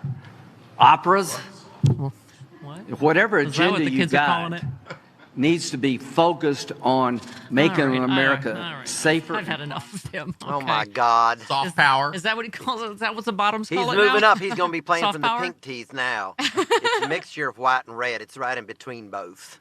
I got to play from the pink tees. The Pope, what does he know? They voiced... He's from Argentina. He's crazy. Voiced outrage. What they call the Vatican's charity said it was what they called the reckless and inhuman U.S. plans to gut USAID, insisting the Trump administration remember Christian principles. Remember those? They'll get right on that. Yeah, Trump will get right on the Christian principles. All right, this would be bend the knee and now a warning stack. Okay. Yeah, the Wall Street Journal. Now a warning? I am really getting tired of them because didn't they endorse Trump? Yes. Mm-hmm. They took Trump to task for trying to intimidate the press by continuing his crusade against CBS over its editing of the Kamala Harris interview. Yeah, CBS getting ready to bend the knee, right? They're being blackmailed so that this merger will go through with Paramount. The Journal said it was a product of editorial judgment, not an instance of splicing footage to create a misleading response that never happened. And again, he won. He said it was election interference. He won. How are you? Right. Where's the harm? Don't you have to show harm to okay. Oh, and now PBS caves to Trump. and oust staffers. The Public Broadcasting Service announced Monday it has closed its Diversity, Equity, and Inclusion office in order to comply with the executive order signed by Trump. PBS also said the staffers in that office had left the company, but it would continue to serve Americans of all backgrounds. So they didn't have to. Did they have to shoot Bert and Ernie too, or no? Well, just continue to hire people from different minority backgrounds as long as they're qualified. What's the problem then? Just say you're going to do something, but continue to hire people from all different backgrounds, like a Jasmine Crockett in Congress, who is 10 times as qualified as Boebert and probably any Republican senator. Marjorie Taylor Greene. Marjorie Taylor Greene, Well, and Boebert. So Pete Hegseth got Mace. booed by military families who were shouting DEI at him. You know, and this is this today in fascism again. I think so. DUI, what did I right? say? This if you even approach journalism on Fox News, right? I said this is like, has she been fired yet? This is what's her name? Griffin. Jennifer Griffin. So Pete McDrunky, Pete Hegseth, slammed his former Fox News colleague Jennifer Griffin for reporting the news on Friday night. She was tweeted a letter from members of the House Appropriations Committee to Hegseth inquiring about renovations to his government residence. It was like $140,000 for renovations. Griffin tweeted a screenshot of the letter saying, they wanted to ask him about this in light of Doge efforts to save taxpayer money. Thank you. And so he tweeted fake news of the day, not surprising, from Democrats and Jen Griffin, Fox News. So now you can't. You're not Trumpy enough for Fox News. Any and all house repairs were going to happen no matter who was moving in. Blah blah blah blah blah blah. Dems and Jen don't care about the facts. Oh, I see. So a Fox reporter now is lumped in with Democrats for just reporting the news, right? Yeah. My only hope is he stumbles drunk out of a bar, turns the wrong corner, and runs into the Klitschko brothers. Please make it happen. Go to carlosasrocky.com. See all See his you in upcoming... Miami this weekend. Yay, Miami, baby. Fly, Eagles, fly. Miami.